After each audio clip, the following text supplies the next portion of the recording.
Okay, I've got 6 o'clock, folks. Chris, if you want to put up the flag, we'll salute the colors. Will do. Okay,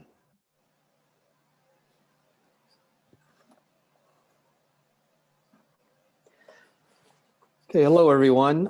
Would you please join me in pledging the allegiance to the flag?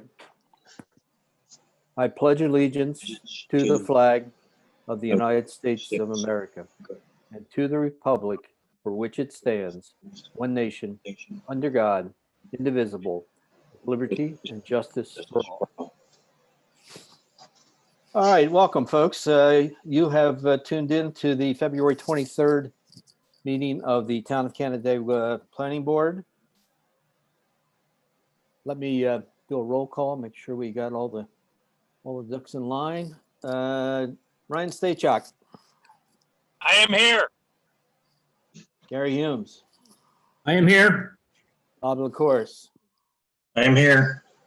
Amanda Van Laken. I'm here. We're also joined by John Robatella, Here. recording secretary. Chris Jensen is running the controls. Hey, Lance Brabant is representing our engineers, MRB. And Chris Nadler, the town attorney and planning board attorney, has also joined us. good evening. Let me briefly go through, since we have so many people on the call, what our procedure is. We will go to a particular item on the agenda. We will ask the applicant to make a presentation as to what he or she is presenting to the board as far as their application. We will hear that application. We will then have our planning board ask any questions, make any comments, and any concerns that they may have. So the planning board would be the first ones up. Then I would go to the audience and ask anyone in the audience to have their say. And the way to do that is to put up a flag or somehow get our attention that you would like to speak. And once you're recognized, please give us your name, your address, and ask your comments, or present your comments, or ask any questions you may have. Please limit it to 3 minutes in the interest of time. And then we'll go back to the board.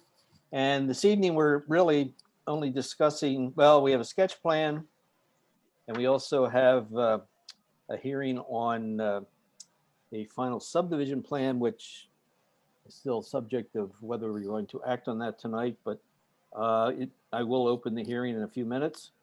And then we also have a site plan application from John Casey. So with that being said, let me go on to what we call privilege of the floor. If anyone is in the audience who would like to address the board regarding an issue that is not, I stress, not on the agenda, now's the time to speak.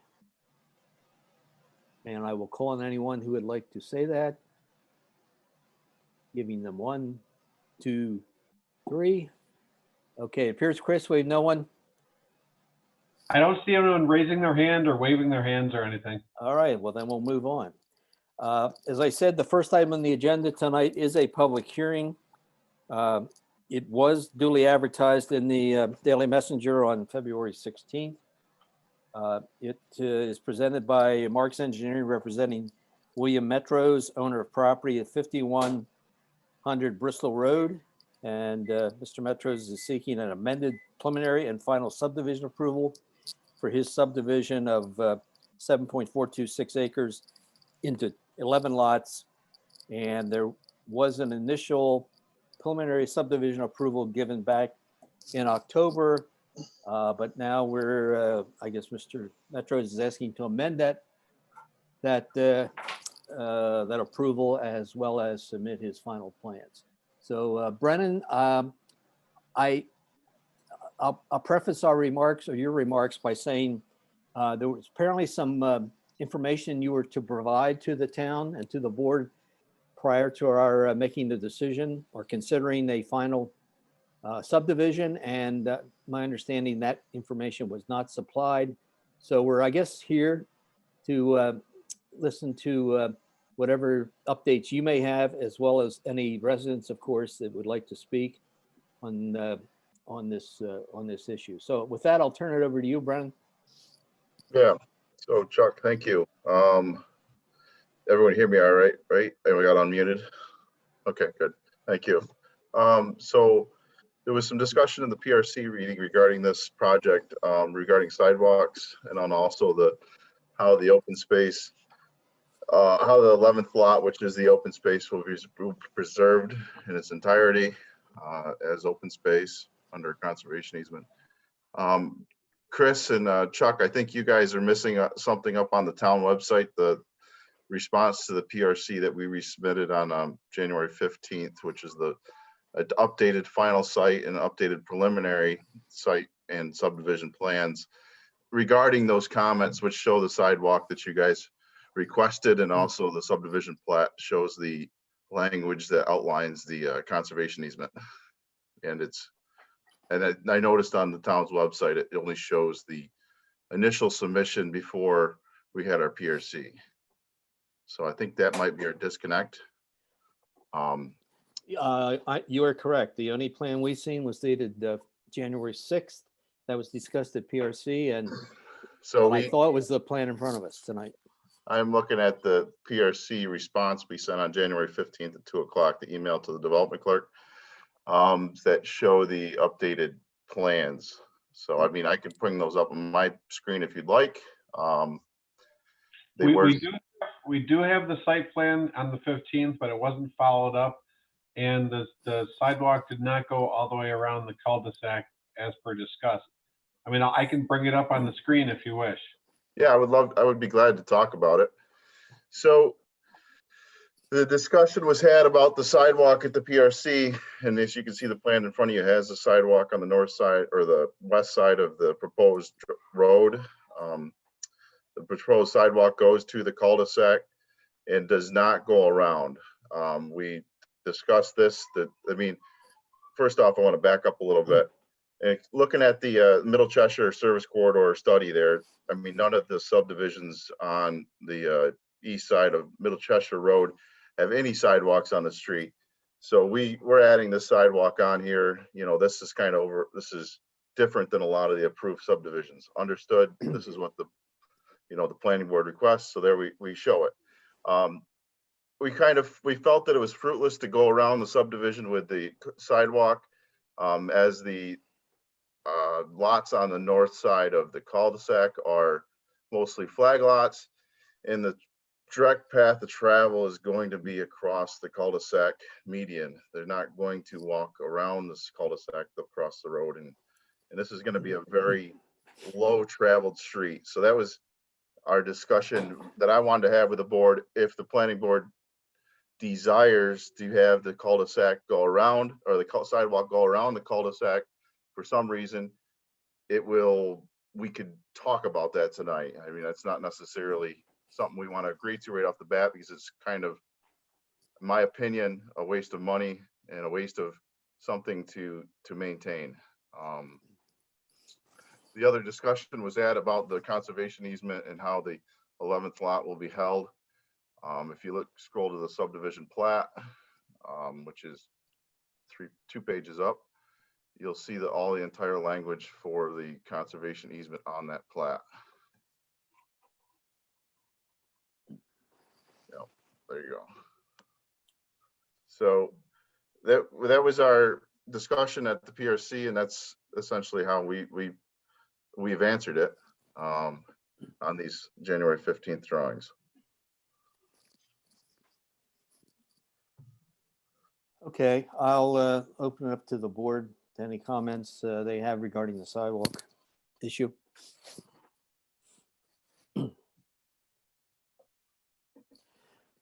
Well, I'll say I thought it was pretty clear in our granting preliminary approval that we were asking that the sidewalk go around the cul-de-sac. The intent of the sidewalk is to provide a interconnection between the lots so people can go from one lot to the other without walking out in the street. There is the potential at some point, maybe a possible trail that would go across lot 11 that would go back to the back. It's not part of this application. It's probably not something in the immediate future, maybe in the future later, it may be the case. So if that would happen, then the sidewalk be able to tie right into that. So again, I personally, I feel the sidewalk should go all the way around to the cul-de-sac to the frontage of lot 10. It can end at, it doesn't have to cross lot 11. Of course, it's not required on the east side of the roadway. And Chuck, about the trail, having heard the comments from preliminary subdivision, the interest was, there was no interest in the trail, so it's been removed. There's no town easement for the trail that goes along it to extending to the back. Understood, but not to say that something might happen in the future. The other issue I have is as you mentioned, the maintenance, the status and the maintenance of the conservation easement. Chris Nadler, correct me if I'm right, yeah, if I'm right, that as part of the final plan submission, the applicant is required to submit documents regarding how that easement is to be maintained, including a land management plan. Those easements also have to be in I guess, a legalese, for lack of a better word. And isn't now the time that that be submitted prior to the board taking action on the final plan? No, it would be prior to signatures on the final plan. Unless the board wants to see it. Well, The board generally delegates review and approval of those documents to me. That's not a requirement. The board is absolutely entitled to review and approve the documents themselves. well, I know the regs are pretty specific as to the land management plan. And Brennan, maybe that's what you had in that note on your plan. I couldn't read it and I haven't read it, so I have no idea what it says. So But, it's an exact cutout from the town code under the conservation subdivision section regarding the perpetual easement.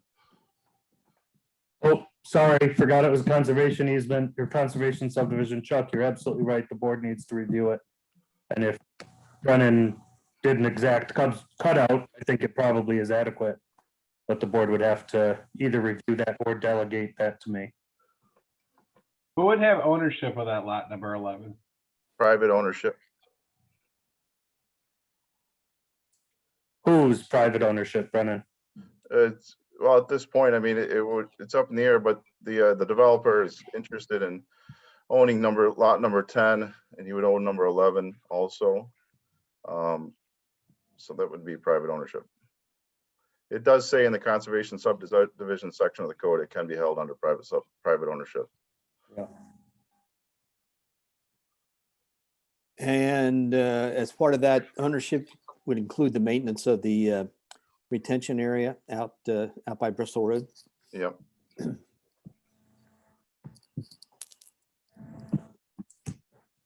Brennan, how is 10 and 11, how are 10 and 11 going to be linked for purposes of maintenance? Is the owner of 10 always going to have to maintain 11? I don't think that's a requirement of the conservation subdivision. Somebody's got to maintain it, right? The owner, right? Yeah. Well, it may not be specified in the conservation subdivision section, but we're Yeah, not going so- to approve something that doesn't have, I mean, I- lot Chris- 11, the ownership of lot 10 isn't worth much. Right. And may at some, be, property tax deficient, at which time the town owns it. So we actually had, if you can remember back, Chris, I don't know, maybe you were not. We actually had it as a one large lot, as lot 10. However, we were told that the lot 10, it cannot be part of the conserved open space cannot be part of a building lot. So we Yeah. had to separate them off.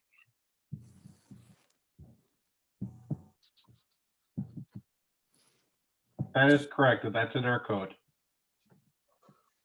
That's in our conservation subdivision section, right? That's That's correct. in all the subdivision plans. Open space cannot be part of a developable lot. So I'm not making the decision for the planning board, but that might not be the best idea here. And the planning board is authorized to waive certain requirements of the subdivision chapter. We'd go back to a 10-lot subdivision, which we started with. My concern is that lot number 11 eventually stops paying its taxes, not for the developer, obviously. I'm not accusing anybody of anything. I'm saying Well, 50 years from now, and the owner of lot 10 doesn't want to pay the taxes on lot 11, the town winds up owning that. we could talk about hypothetical situations all day long, right? But not paying your taxes is illegal and you're supposed to, so. All right, and just applied for the job of tax collector. But that's the concern, and you could group it with lot 10 and with deed restrictions to the town, but I don't know. Jensen, what do you think? Code enforcement does not enforce deed restrictions. We enforce violations and stuff like that. So it's difficult to enforce open space when a property owner owns it. If they say, I'm gonna mow my backyard and keep mowing past that property line, I'm not gonna have any justification to go out there and say you're mowing town property or HOA property or something like that. It could have a conservation easement dedicated to the town of Canandaigua, at which point it would be the town board's decision whether or not code enforcement had to enforce it. Correct. So I guess I misspoke when I said deed restrictions. I meant sort of a conservation that may be enforceable. I thought that's where we were going with conservation subdivisions. I know the three options were HOA, town takes it over, or it remains in private ownership. And I know the town doesn't want it, and the need for an HOA, it's such a small development that an HOA would kind of be superfluous. So I think I'm comfortable with being under private ownership, but I just want to make sure it's perpetually maintained or kept as a clean and green or for birds and bunnies. And I also want to make sure that it is maintained under some sort of land management plan. And I think I would feel much more comfortable if I saw that in a narrative form. I saw the conservation easement itself as to Yeah. the rights and responsibilities in a legal document with whereases and therefores. And right now we don't have that. So, And- Chuck, I wanted to put it on the subdivision plat because that is a legal document that will go on file in the clerk's office and will continue on with the land. So that was the best place I can see doing it. I mean, if you want to do whereas and resolutions, this is the forum to do that in the planning board. And then that would also go on file at the town and the clerk's office. So that was my thought and process to this whole situation. Well, typically, correct me if I'm wrong, Chris, typically what we do is the applicant prepares an easement and a land management plan, submits that to you for review to make sure it's legally correct and binding. And once approved by you, then it is signed and recorded. Is that the correct procedure? Correct. There's one extra step that the town board would have to accept the conservation easement. They haven't refused to accept a conservation easement recommended or required by the planning board in the past 15 years, so. So let me ask you that this is all taking place after the final subdivision has been reviewed and essentially approved, but prior to signature on the plans, right? That's typically how it's done, and most of them are all subdivisions, right? Correct.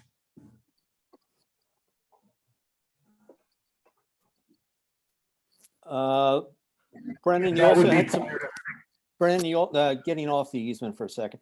You had some other changes from the approved preliminary plan. You had a layout of the lots in the back of the cul-de-sac. Yeah. Be glad to Hopefully, talk. well, I'm just, bringing it to everyone's attention, including the public. Make sure the board understands what has happened there.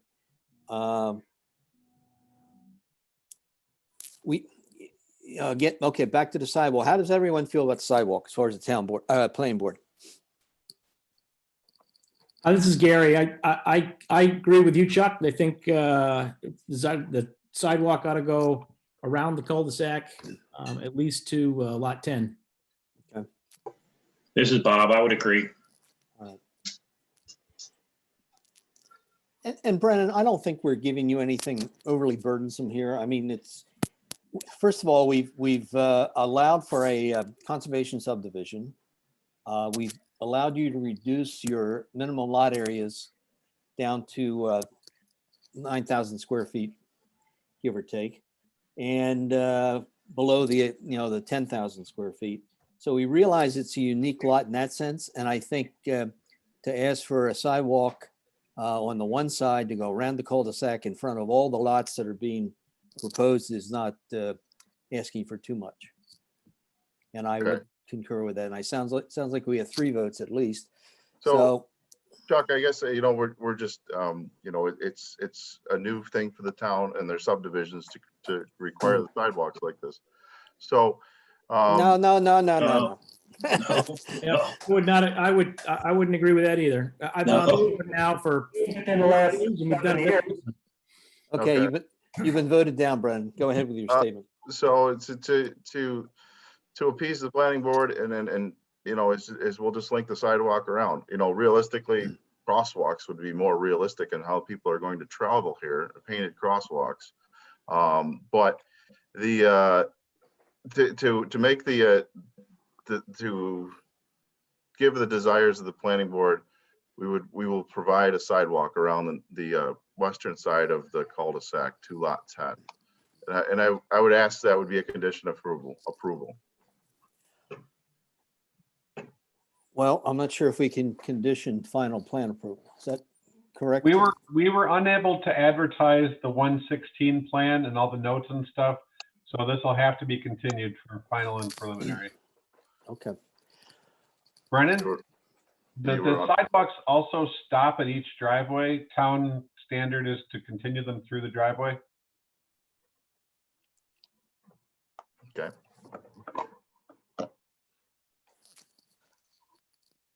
Okay, anybody else, anything else, Brennan, that you want to point out as far as changes from what we had approved back in October? Before I open it up to anyone. Yeah, so discussion was back at the PRC, as you can remember anyways, we put an additional lot on the cul-de-sac, which allowed us to reduce the length of the road by approximately 70 to 80 feet. So that having that third flag lot on the subdivision, or should I say second flag lot, third lot on the subdivision, or sorry, third lot on the cul-de-sac, allowed us to shorten the road, which, reduces the burden on the town, reduces the amount of impervious area, and it makes it less expensive a project, so. Okay. I think lots 8, 9, and 10 are kind of awkward, but I realize what you just said, that we have a shorter cul-de-sac. We're not going as deep into the woods as we would have if it went back further. I know that was a concern of the ECB to try to protect the hardwood area to the north of the lot as much as possible. So this plan does that to some degree. So I'm back up. I'm sorry, Chuck. I was basing our sidewalks design on the typical driveway apron detail, which was from the town design standards, which is on C504. Okay. You also have, you had mentioned sidewalks on Bristol Road frontage. There is sidewalk showing, yes, on Bristol Road. Okay. front. Very good, very good. All right. That I like. All right, anything else from the planning board members before I go outside? This will have to be continued to the next meeting. And if you want to make those changes that we talked about tonight, Brennan, that would, with a further revision of the plan, that'd be appreciated. And we will all be looking at the same plan when it comes to making a decision on the final subdivision next meeting. Can the board give Lance, direction on my suggestion that lot 11 maybe should be made a part of lot 10? which would require a waiver of the subdivision chapter's requirements by the planning board. But otherwise, you got just an unmanaged lot sticking out there. So your suggestion would be that it become part of lot 10 and then subject to a conservation easement over what would be the current property line of a lot 11? Yes, and a conservation easement and land management plan makes the owner of lot 10 responsible for maintaining it and abiding by the terms of the conservation easement. The only alternative there is to have an HOA. Nobody's really responsible for managing it. So Chris, from a, I guess, a tax map or whatever perspective, would it still be two different lots, but just adjoined? No, it would be just one lot, one much bigger lot that has a portion of it is subject to easements, a conservation easement dedicated to the town of Canandaigua, as well as a land management plan that would go along with the deed to lot 10. So by accepting a deed to lot 10, you're binding yourself to comply, as is the next person who accepts a deed to lot 10, and the person after that, and after that in perpetuity. How would the, I guess I'll call it the lot line, that line, I guess on the eastern side or whatever of lot 10, how would that line be defined? So back to Chris Jensen's thing, if the guy starts to mow and just every year he mows another 100 feet back, another 100 feet, another 100 feet, pretty soon he's mowing in the conservation easement. How do you draw that line? Yeah, How would that line? Respectfully, if I could request concrete monuments at the corners of that, so we know there's permanent, non-removable. They have in the past put rebar and little tiny signs that get removed, but if they have permanent concrete markers at those corners, it's easily defined. Okay, that's what I was trying to get at. How do you define that and make sure that it's, So I want to back up a little bit. As far as if you read the conservation subdivision of the code, it allows the current conserved areas to be managed for forestry, agricultural, and other practices. Basically just restricts the building rights on that parcel. So this parcel, the conservation subdivision section of the code is not really restricting mowing or. So the fun part, Glenn, the fun part about the code is that it leaves a lot of stuff up to the planning board. And Right, in the so- planning board's discretion are the terms of the conservation easement. Right. It's in the Which- findings portion.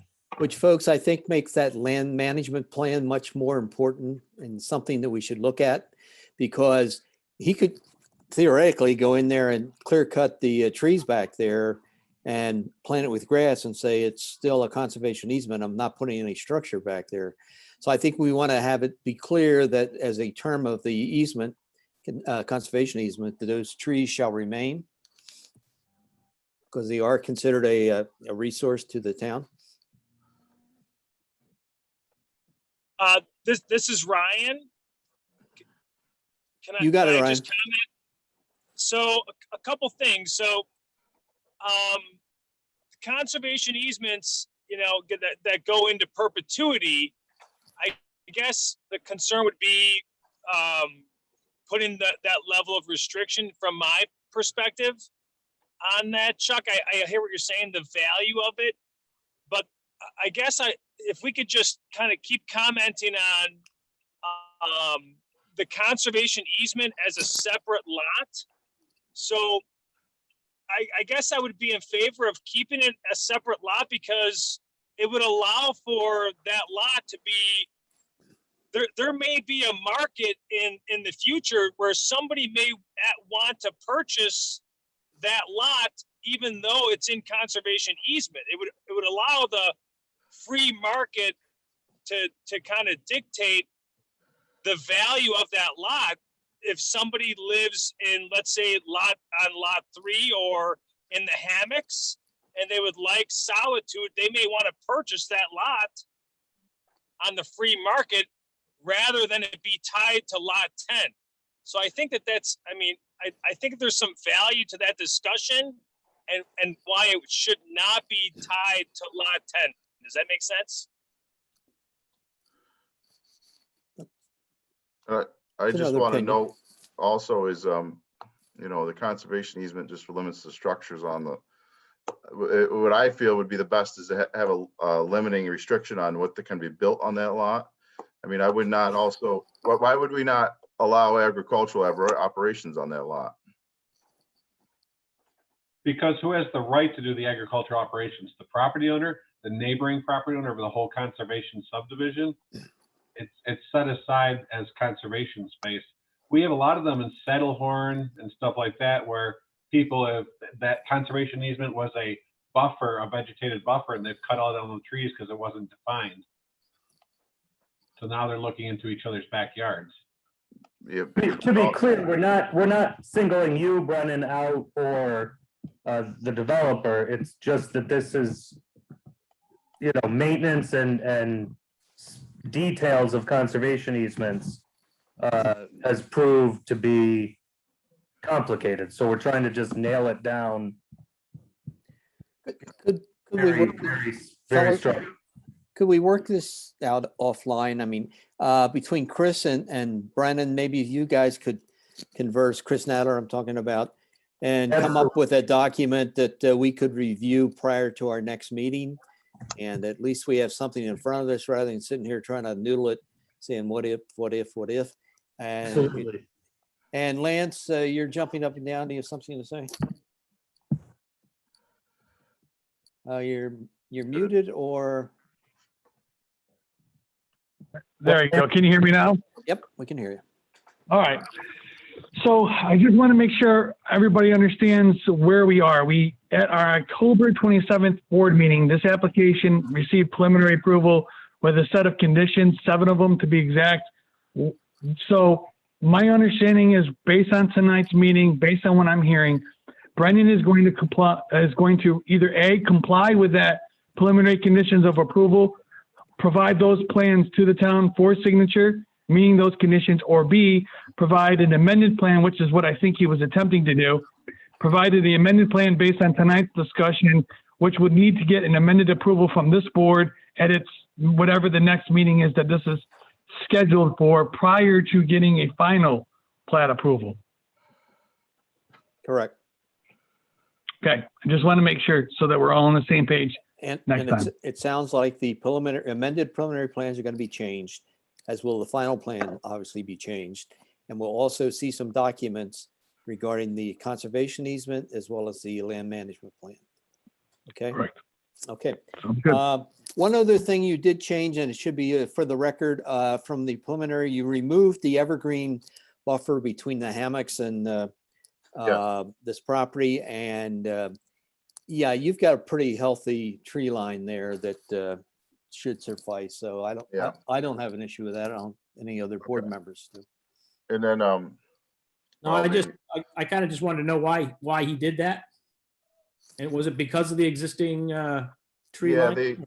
there's existing vegetation on that side of the proposed road. It actually continues on to the hammocks property a ways too. So that we're not going to get a better vegetative buffer than the existing vegetation that's there. So Is that little strip of land is also that's part of lot 11, is it not? yes. Okay. Okay. All righty. I will open it up to anyone in the audience who would like to speak. Please raise your hand, get our attention. Anyone want to speak regarding Mr. Metros's application? Okay, if not, See anyone will- raising their hand or waving their hands? You can No one- also unmute. You can also unmute yourself if you want to speak. oh, we can tonight? I'm trying to be careful not to mute myself because I know I'll never get back. Maybe that'll be good for everybody else. Anyway, okay, we're not hearing anything from the public. Brennan, do you know where you're going with this? Yes, sir. Okay. Yes, I do. And, if you can get this all together by, next week, I guess. I don't know what the deadline is for filing for our next meeting, but we can certainly handle you at our March 23rd meeting. Excuse me, March 9th. That would be great. Okay, Thank you. all righty. Do I have a motion to continue the hearing? I'll make that motion. Have a second? I'll second that, Gary. Motion and second to continue. Let's put it to the 9th and see if Brennan can get everything into us. All right? All right. Thanks. Thank you. Thank you, everyone. All right, moving on. We are looking at an application. Excuse me, Chuck, I need to vote on that, please. Oh, we didn't? Okay. All in favor of continuing, say aye. Aye. Opposed? Ayes have it. Thank you, John. All right, now we'll move on to a site plan approval, CPN 19059 from John Casey.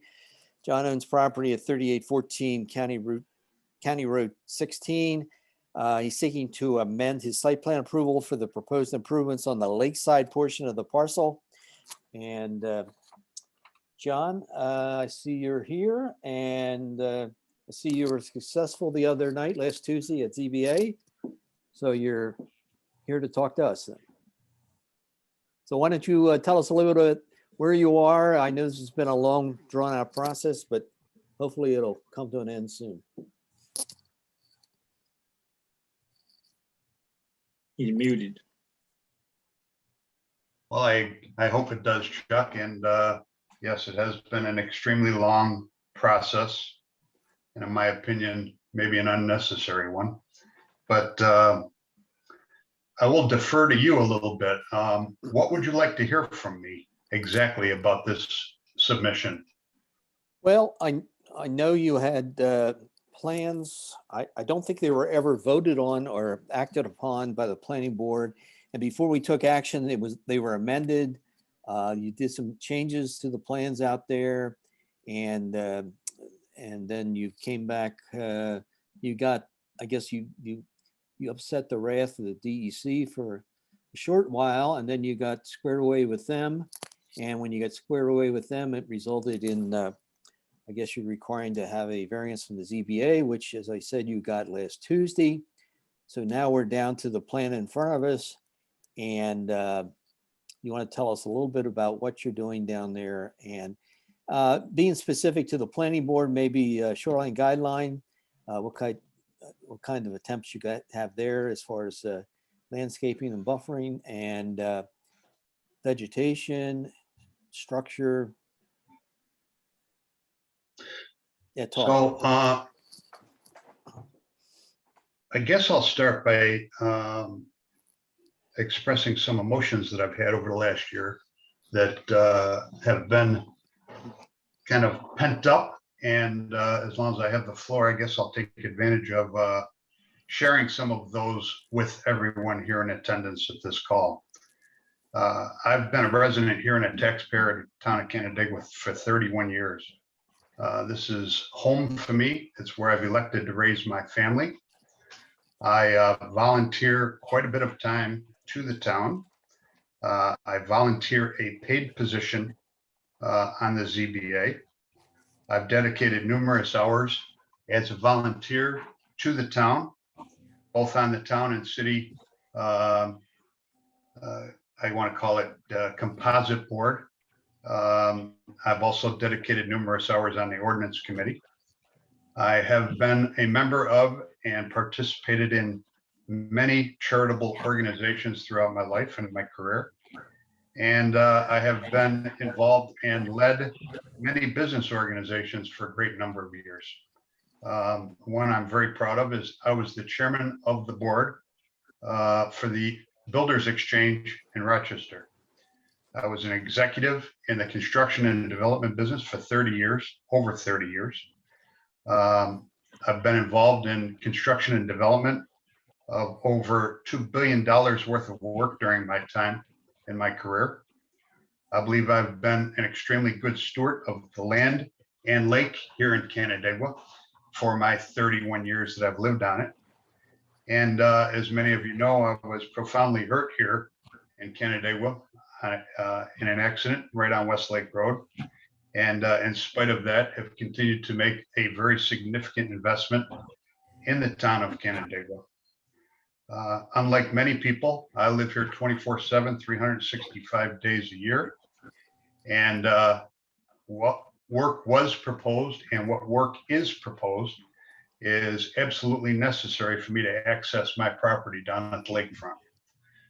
It is one of the few places in the world where I can enjoy the lakefront and enjoy boating and enjoy the lakefront with my family. I have been at many meetings with the DEC and the town and spent numerous hours discussing this project with both. I believe I have been performing the work as discussed, with a small exception at the south end of the lakefront, where there is I would call it a minor adjustment that DEC has requested me to make. Other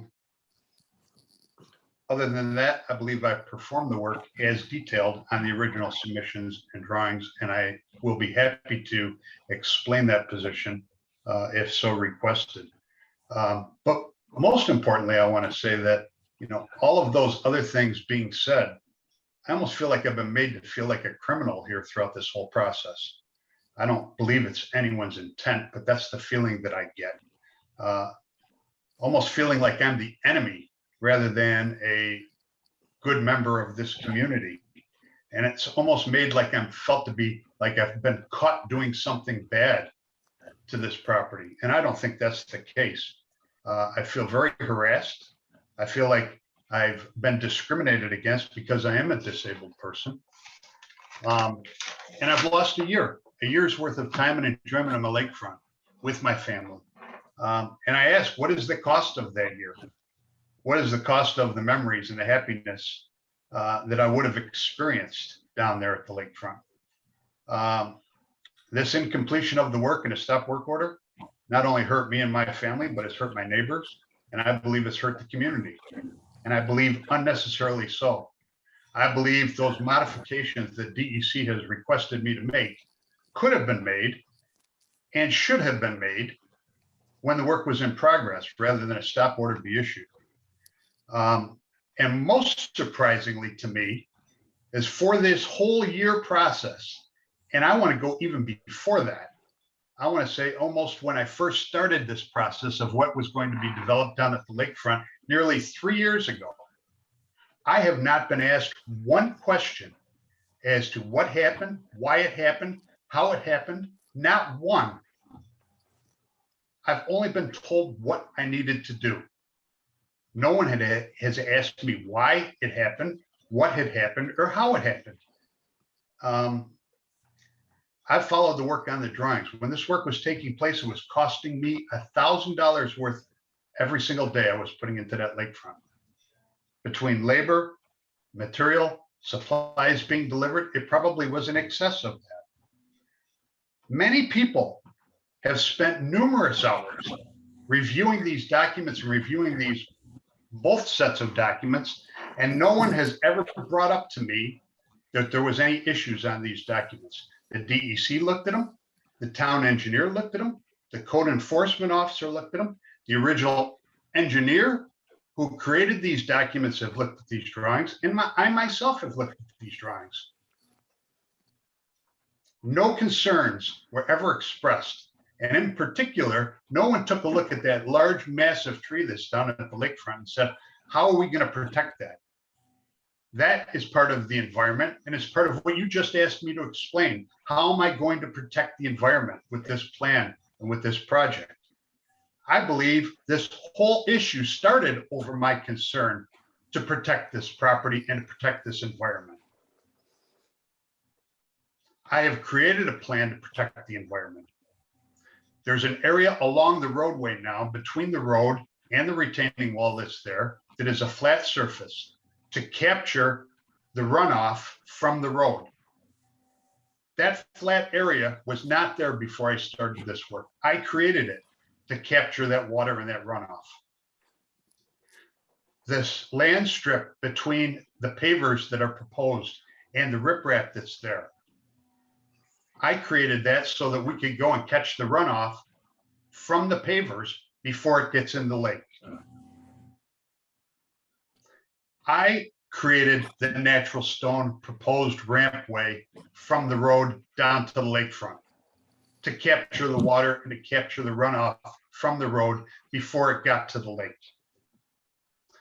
And I've also got 50 acres of natural habitat and land behind my home to capture any runoff that might come down from Laura Lane, along Weifels Road, along the city's property, from the water tanks and the work that goes on back there, or anywhere else in this geographic area. I don't know how many of you have truly been involved in the construction process, but it's a very dynamic process. And when you're spending $1,000 a day, there are things that happen and decisions that need to be made. Things change, work changes. Drawings are meant to be interpreted. And I ask you, what have I done wrong?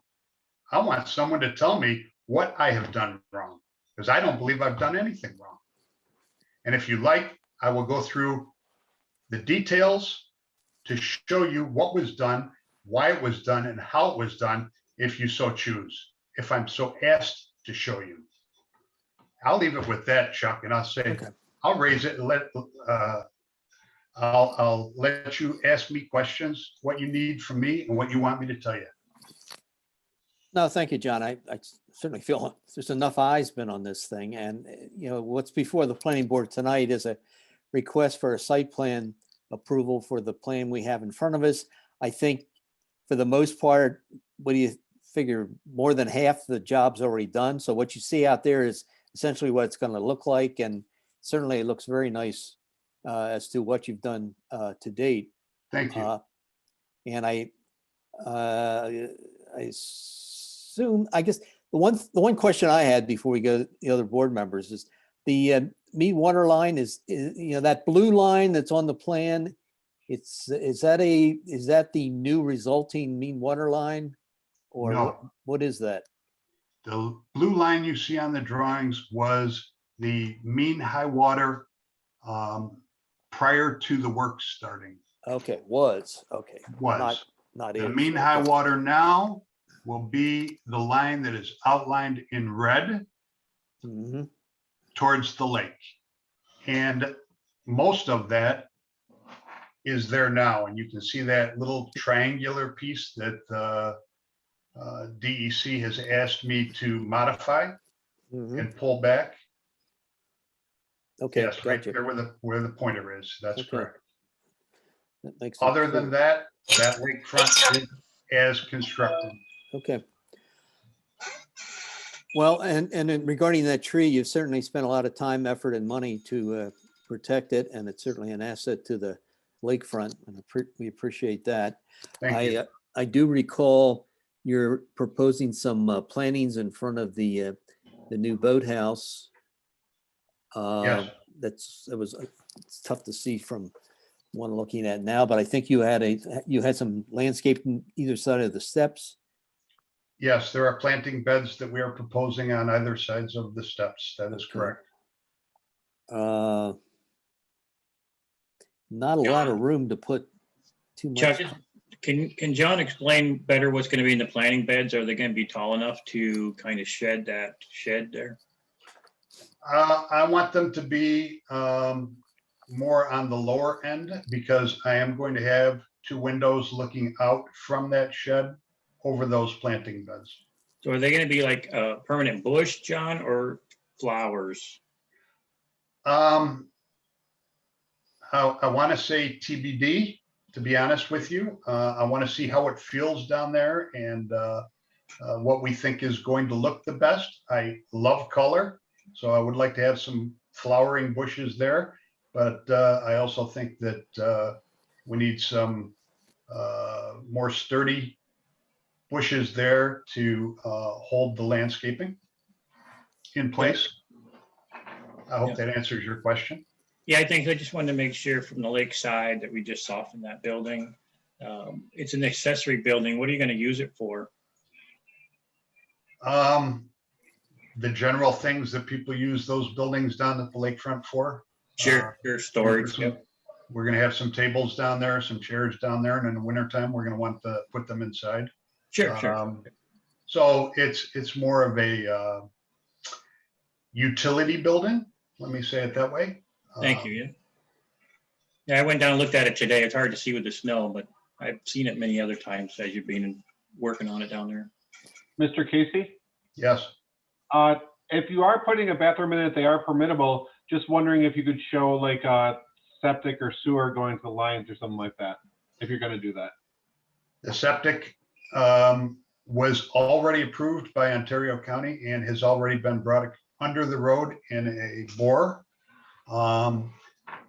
As I sit here right now, I am uncertain whether I am going to put a toilet in the facility or not. I thought as long as I was bringing water and electric under the road, I should run a conduit for the sanitary as well. But I am, as I sit here, undecided whether I want to do that or not. So how would you best like me to address that, Chris? I mean, I didn't know if you're gonna have it or not. If you do, we usually just ask the utilities to be shown on the site plan. You might as well show it on it just to kind of get it out of the way. As long as that doesn't hold things up. No, Now it's just a line on your plan. and since you said you've already tunneled it under the road, you might as well show it, you know. And along those, because this is Gary, along those same lines, the only question I had coming in here too was electricity that I'm assuming is needed for the lift. Is that coming?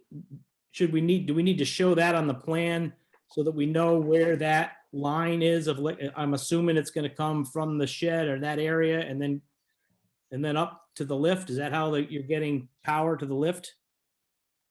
I will run a conduit from the shed over to the lift. That is correct.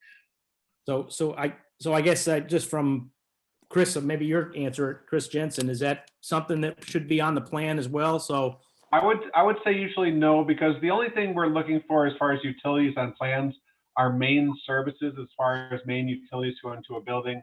Okay. Secondaries after a panel would just muddy up a plan. okay, that was my only question. While we have this part of the plan up there, so where you have access to the lift from the road, is that directly across the street from your driveway, John? Yes, it Okay. is the most directly across the street access location or point that works best. That is correct. So on a nice bright sunny day, if you want to go down to the lake, you'll come down the driveway, you'll cross the road, go onto the lift, get dropped down to the lower level, and then proceed down the pathway. That is correct.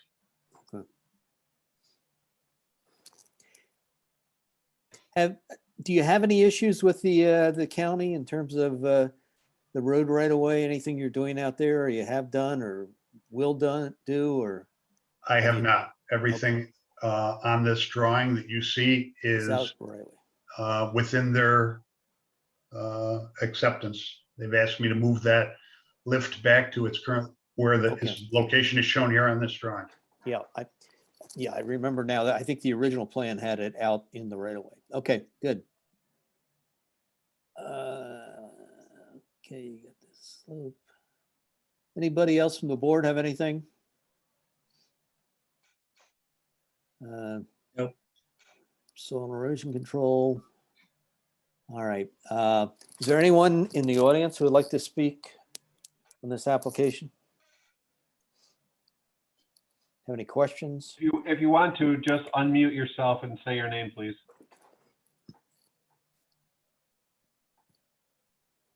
Okay, I'm not hearing any. So, Chris, if someone could put our resolutions up in front of us.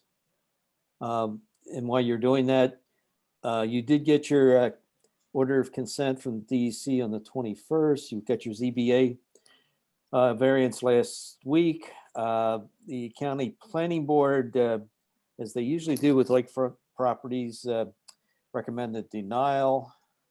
So we need a super majority on this. We do have a shoreline guideline statement. the ECB, I think, was cool with it. Lance, you have anything?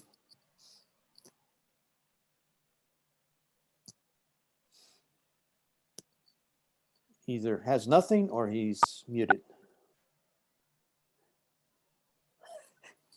Sorry, Lance, I didn't realize you have to call in every time you want to talk. Yeah, I have to. So for whatever reason, I have to hit *6 every time. So once my phone goes black, craziness begins.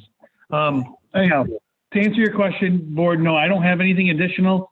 I did provide you guys with what is being considered an amended site plan resolution for your consideration.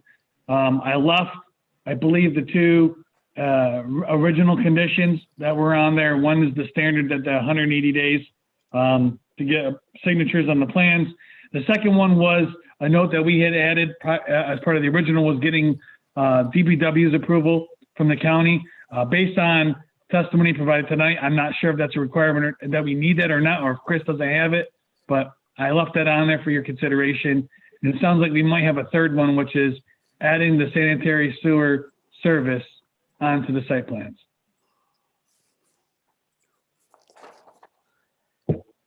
Okay, Hey, Chuck, this is Ryan. I'd like to make a motion to approve CPN 059-19, amended site of plan approval resolution for 3814 County Road 16 with the 3 conditions as presented. okay. Sounds like Ryan's on Mars, but thank you, Ryan. Do I have a second? Bob will second it. Okay. Do we have the right title? Is Meager Engineering still involved with this, John? Or is No. that the- Okay. It's Venezia has Venezia. finished up the drawings for me. All right. Do you want to? Okay, I'll make that change. Okay. And is this an amendment to the original plan for the house, or did we have a plan for just the lakeside at one time? There was a separate lakeshore stabilization plan that this is an amended site plan of. Oh, okay. I remember seeing it, but I don't recall acting on it, but that's my memory for me.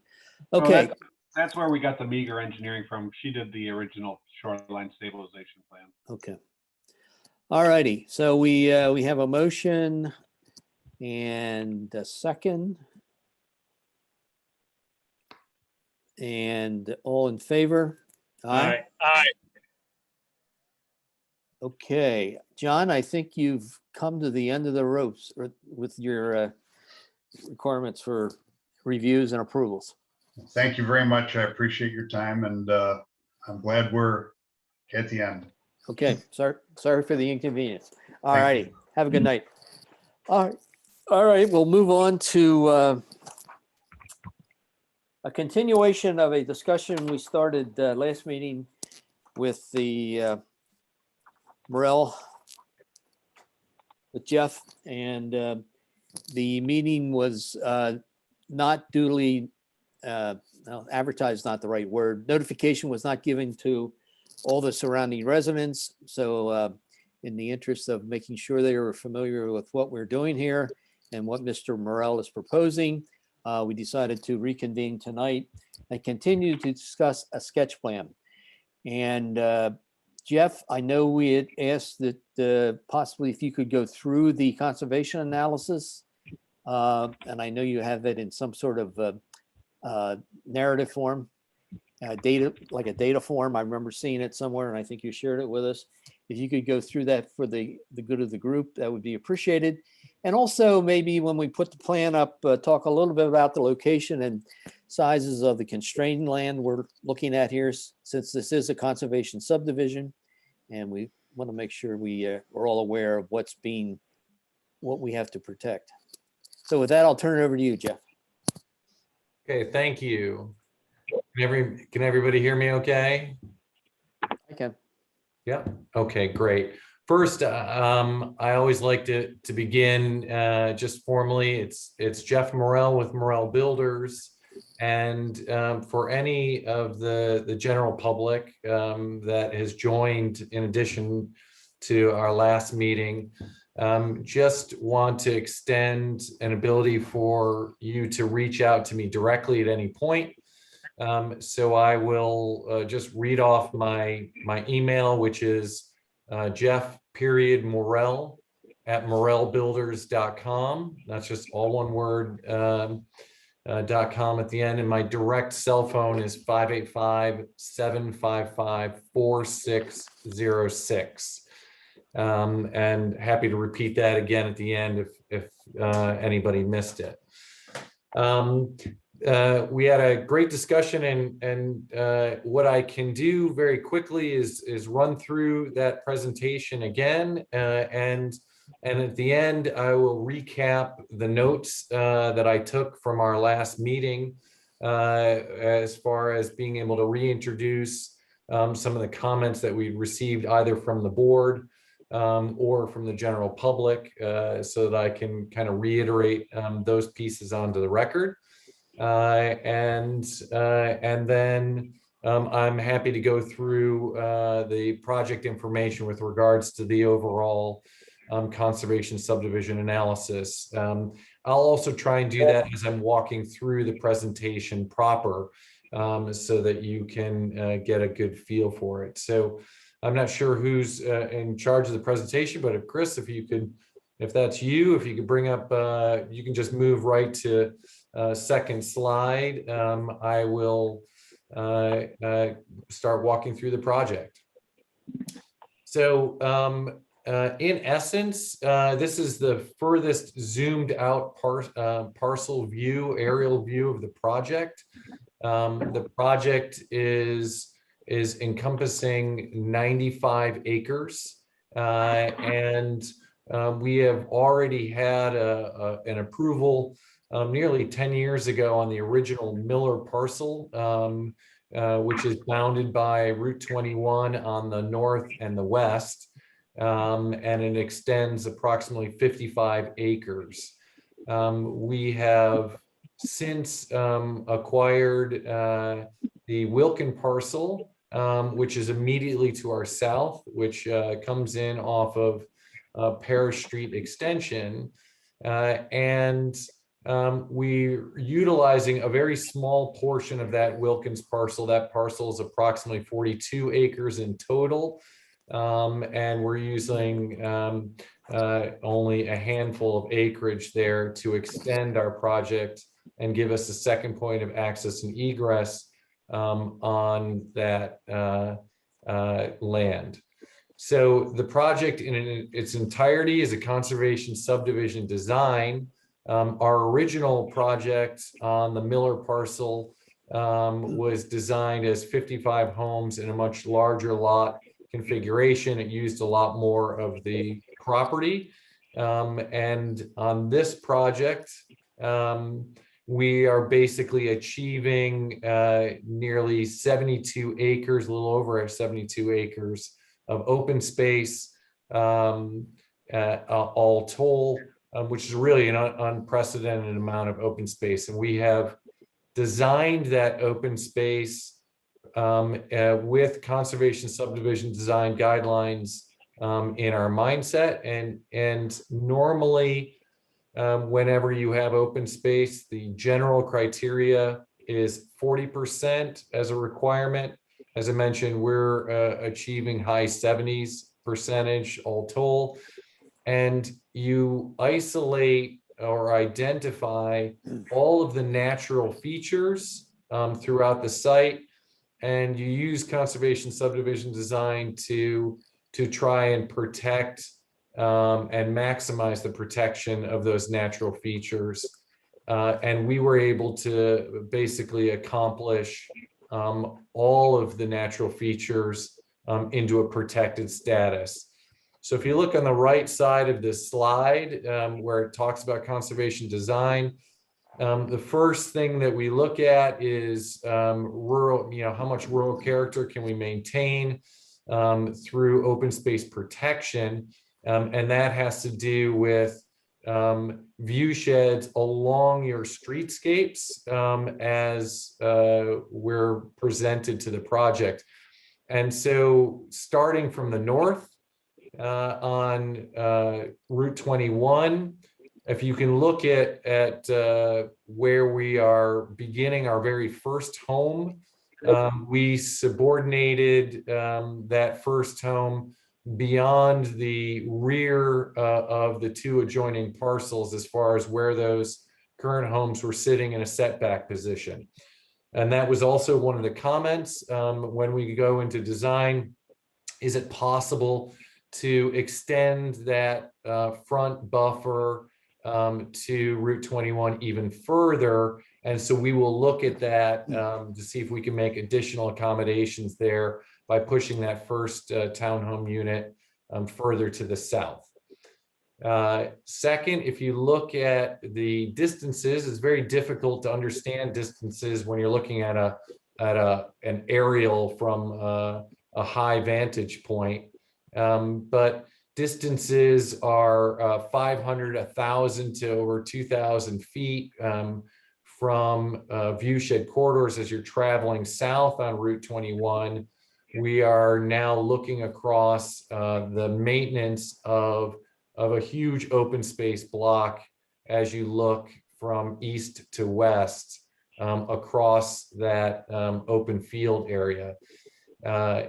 Second natural feature was that stream corridor, which extends from an original farm pond on the south part of the parcel.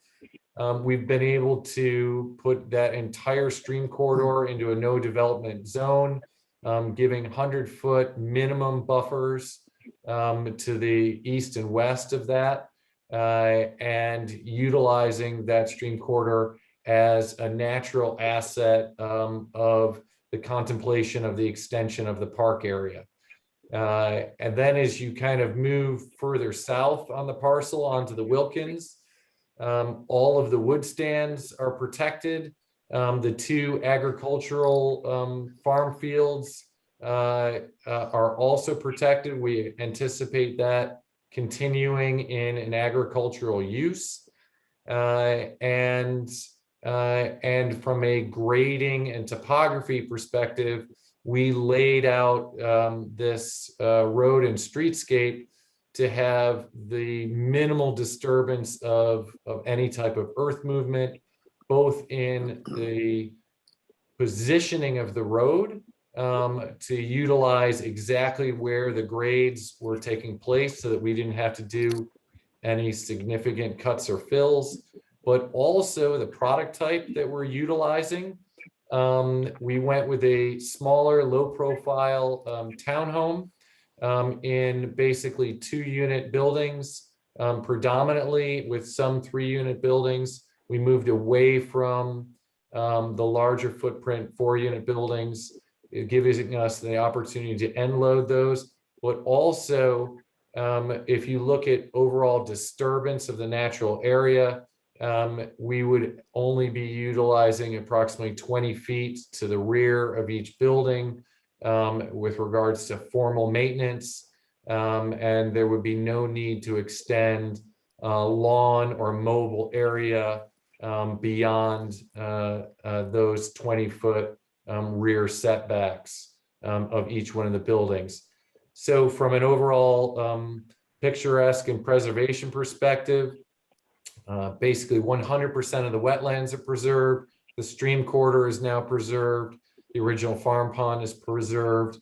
All of the woodlands on the site are preserved. We have the maximum buffers that we can do to our adjoining neighbors. We have minimal grading and impervious surface area on the project. There was a small section of steep slopes, approximately 1.2 acres. We were also able to preserve those as well.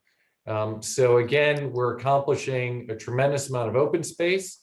And now we're also bringing in a more diverse environment from a natural walking and path and trail network, and extending what is well received with regards to Miller Park, and being able to bring all of those attributes of Miller Park, but now add woodlands, stream corridors, and open field meadow walks to the general public domain.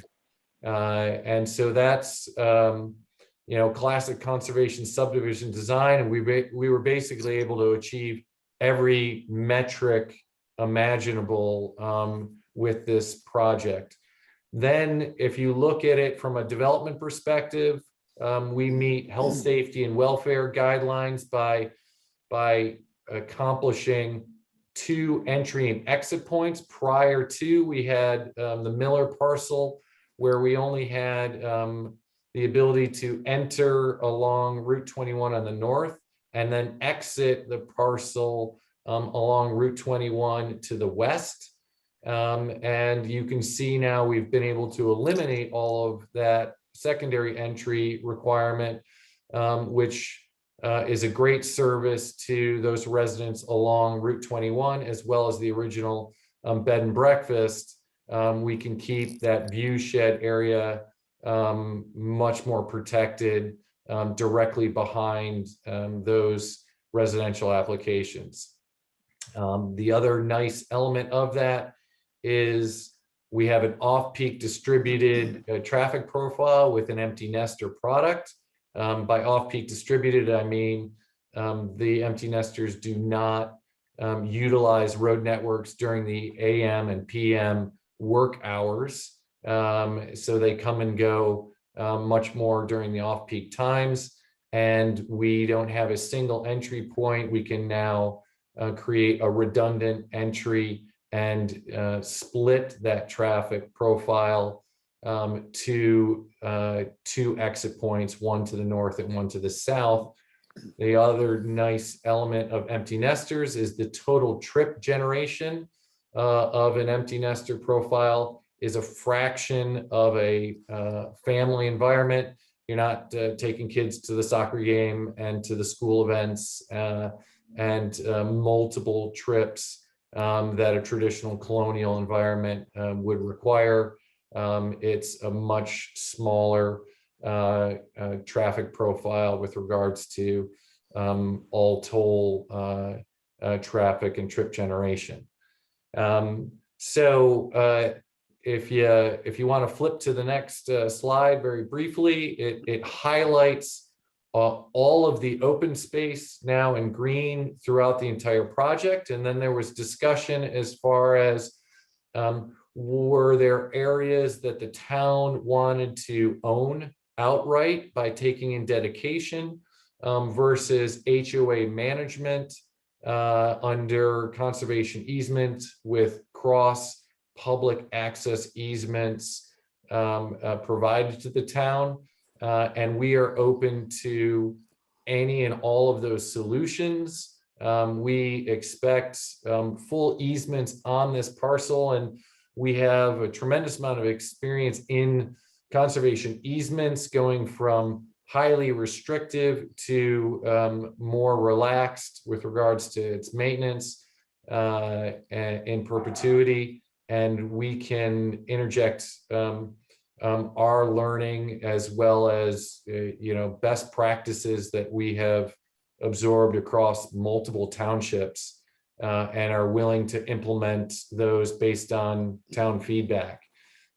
So we're open to those discussions. We're open to any of the open space being maintained fully by the HOA, where we could absorb all of the open space and maintain it by the HOA, or we could defer to portions that the town felt was the highest and best value and move that into public dedication, and the HOA would maintain the balance.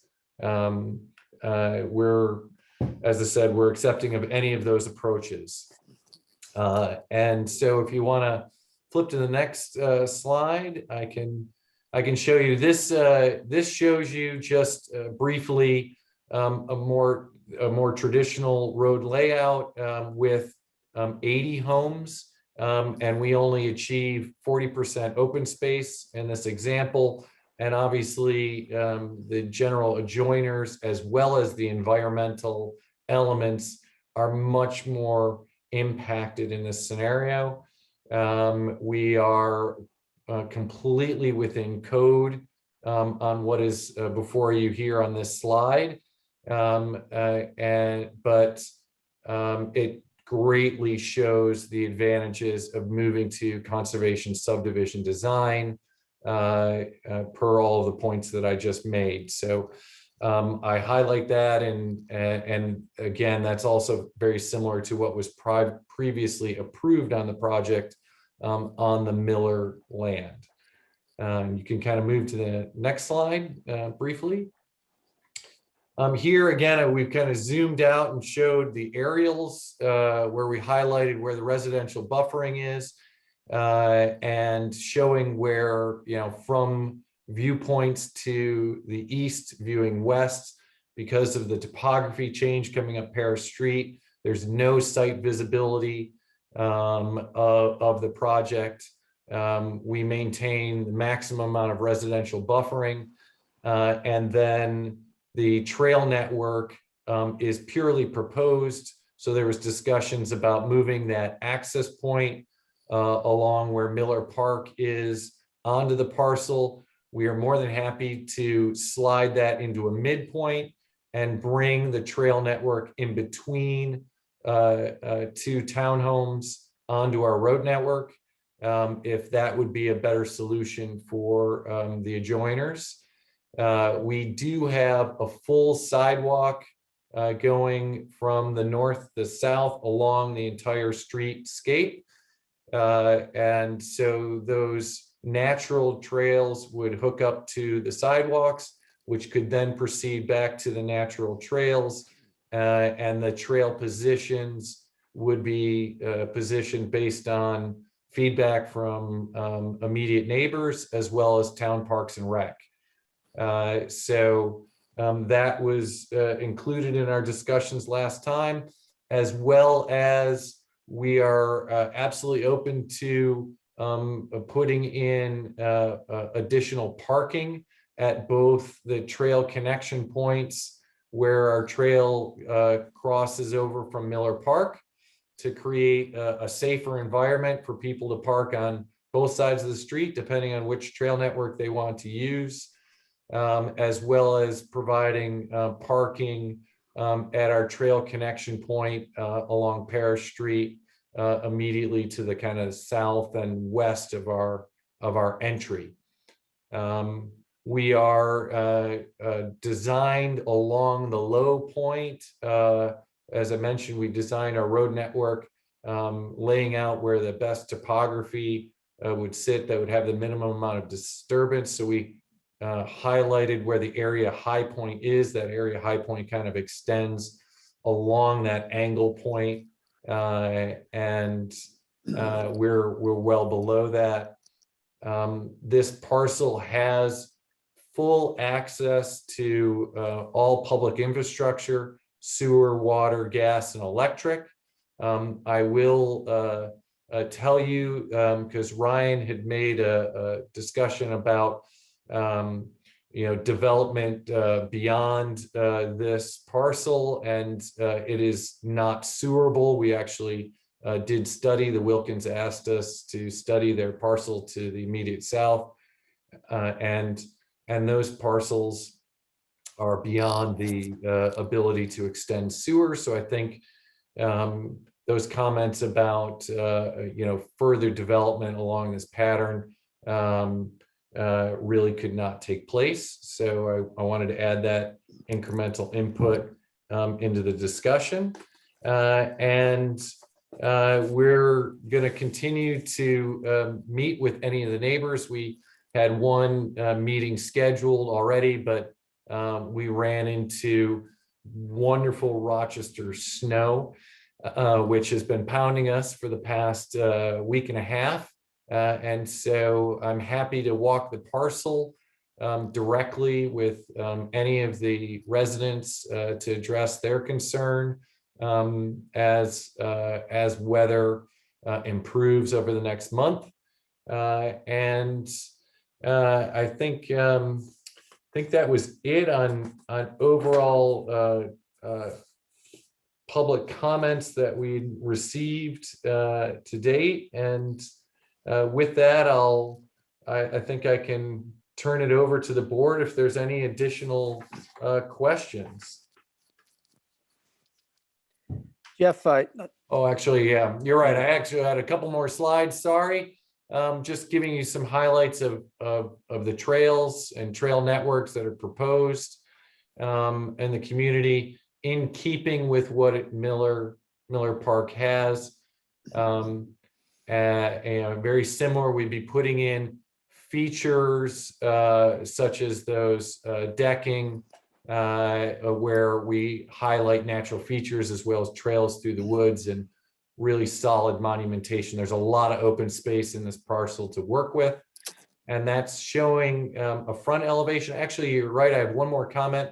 We did receive a letter asking if we could render rear elevations so that people had a visual of what that rear looked like. And we're already actively engaged in that process, and we'll be able to supply the planning board and the general public with what the rear elevations look like as well in subsequent meetings with the town.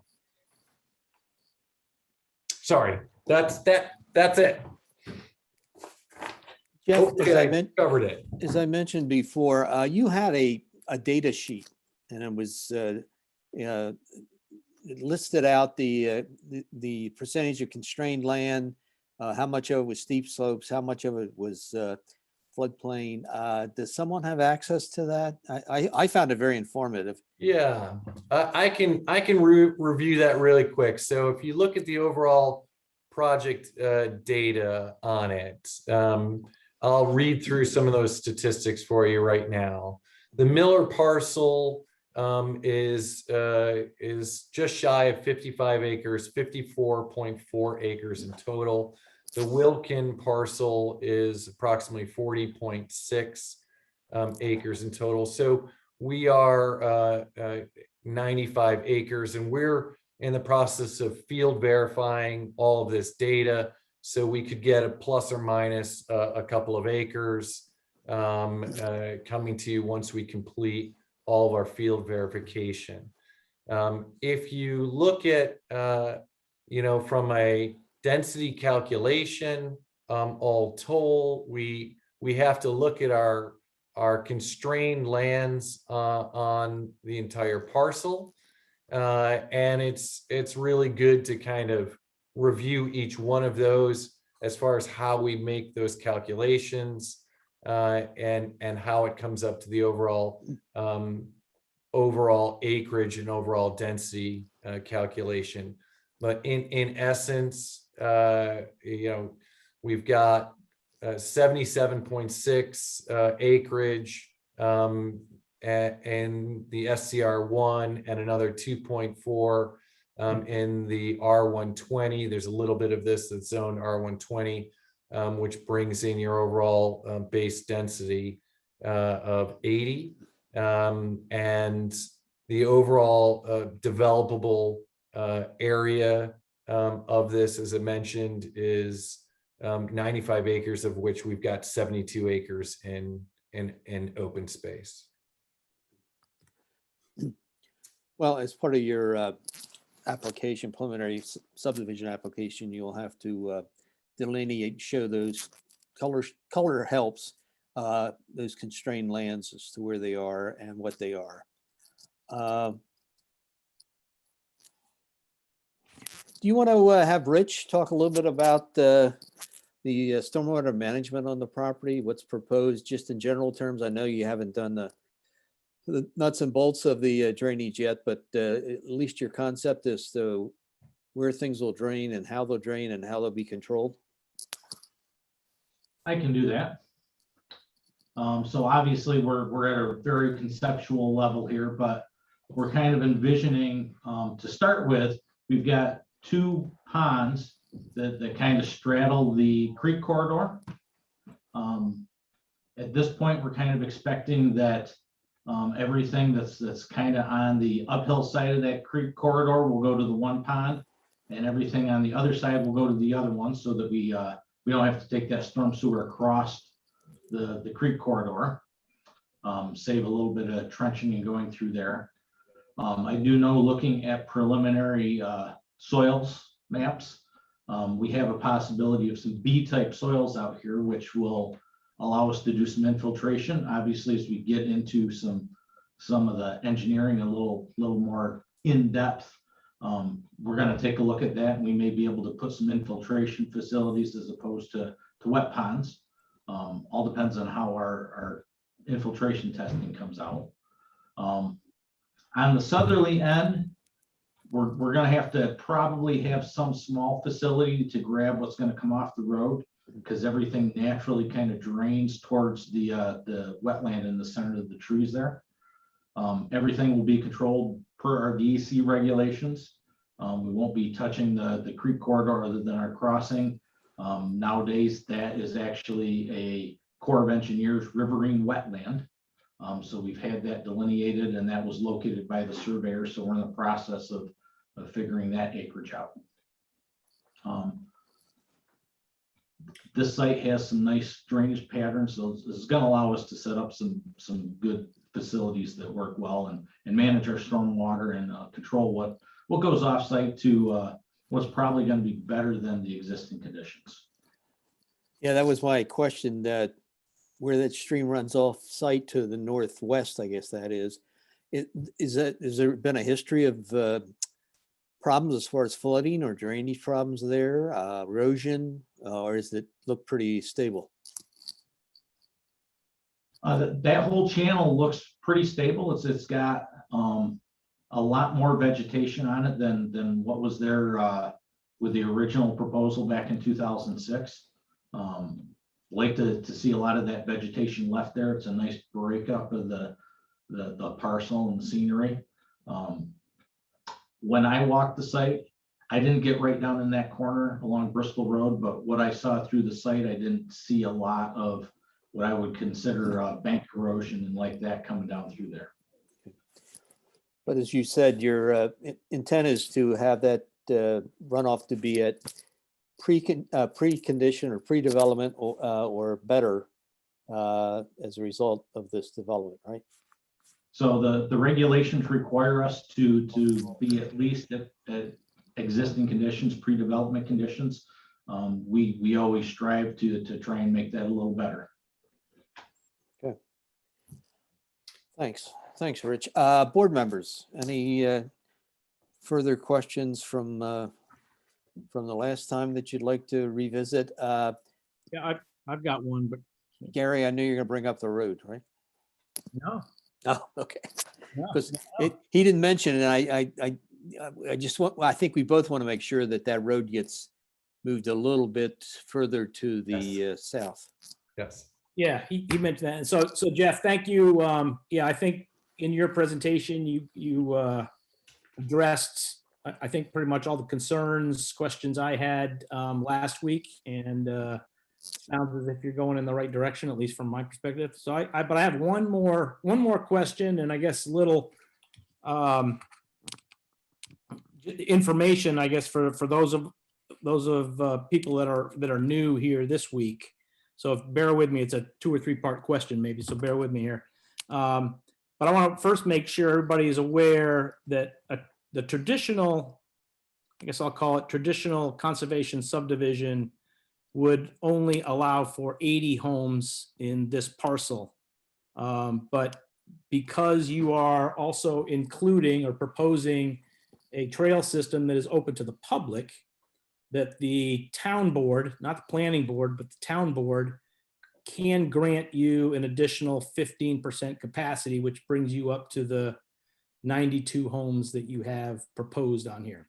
So I want to make sure everybody in the audience here understands that that's a town board decision, not planning board, and that still has yet to go there. So this process is going to go on for a while. It's got to be in front of the town board, and they've got to approve that.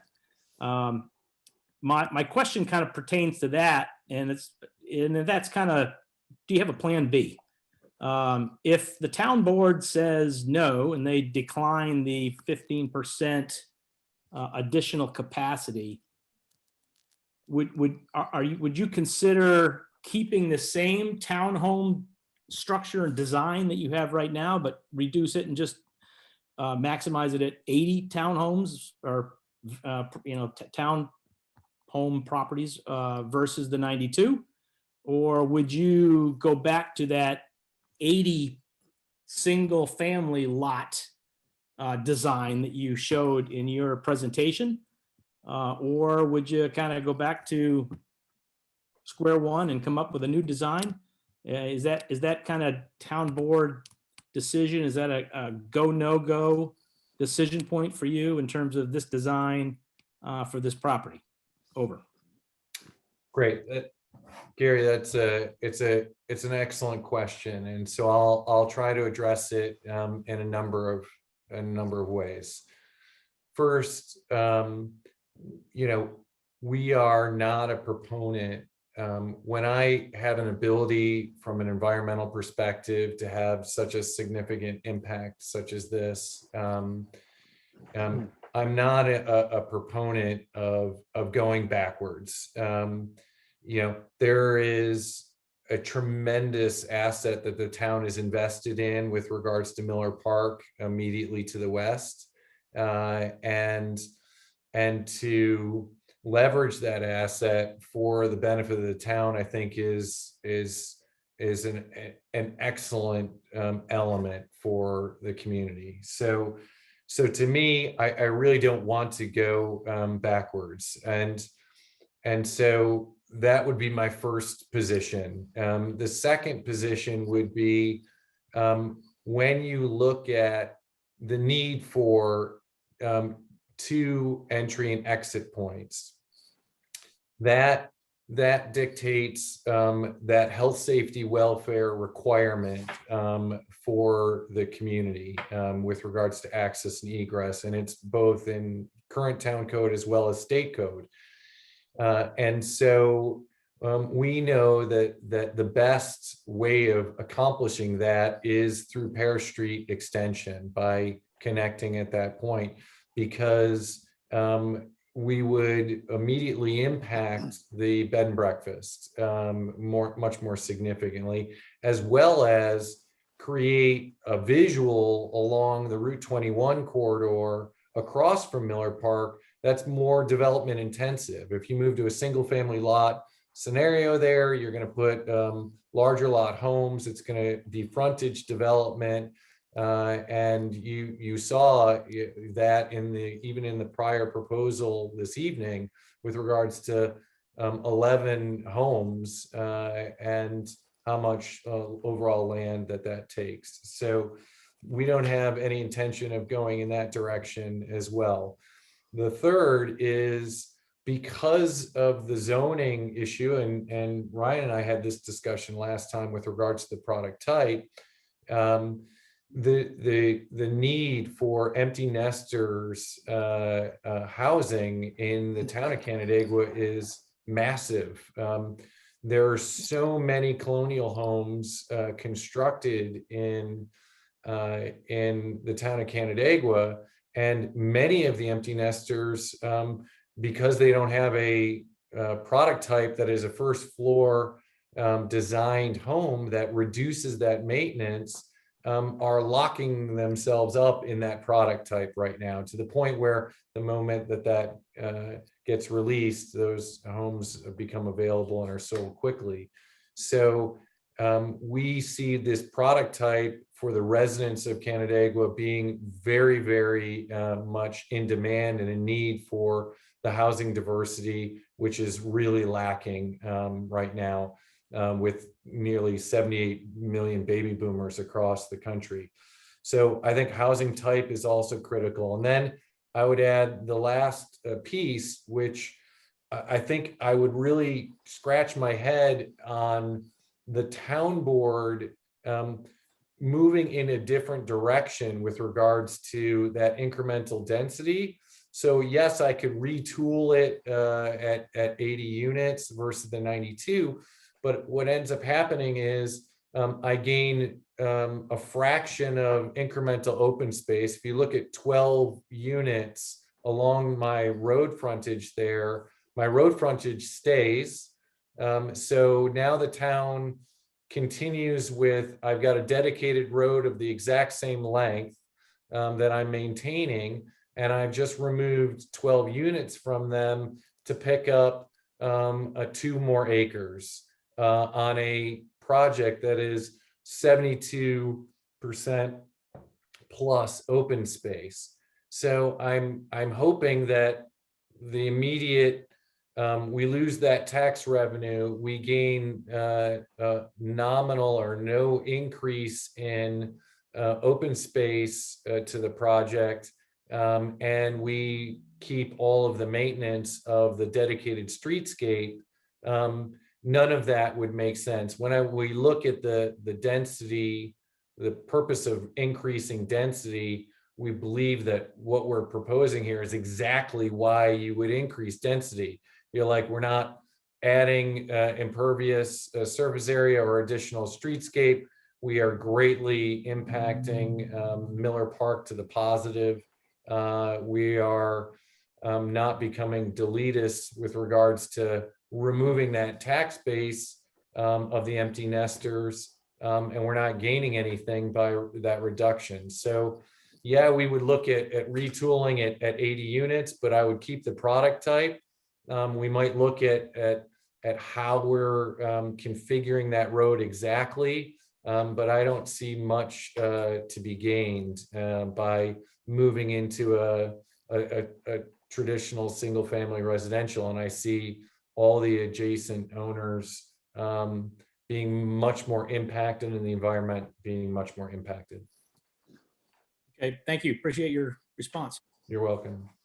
If I may, Jeff, this is Bob. Just for the record, can I see the site plan back up again?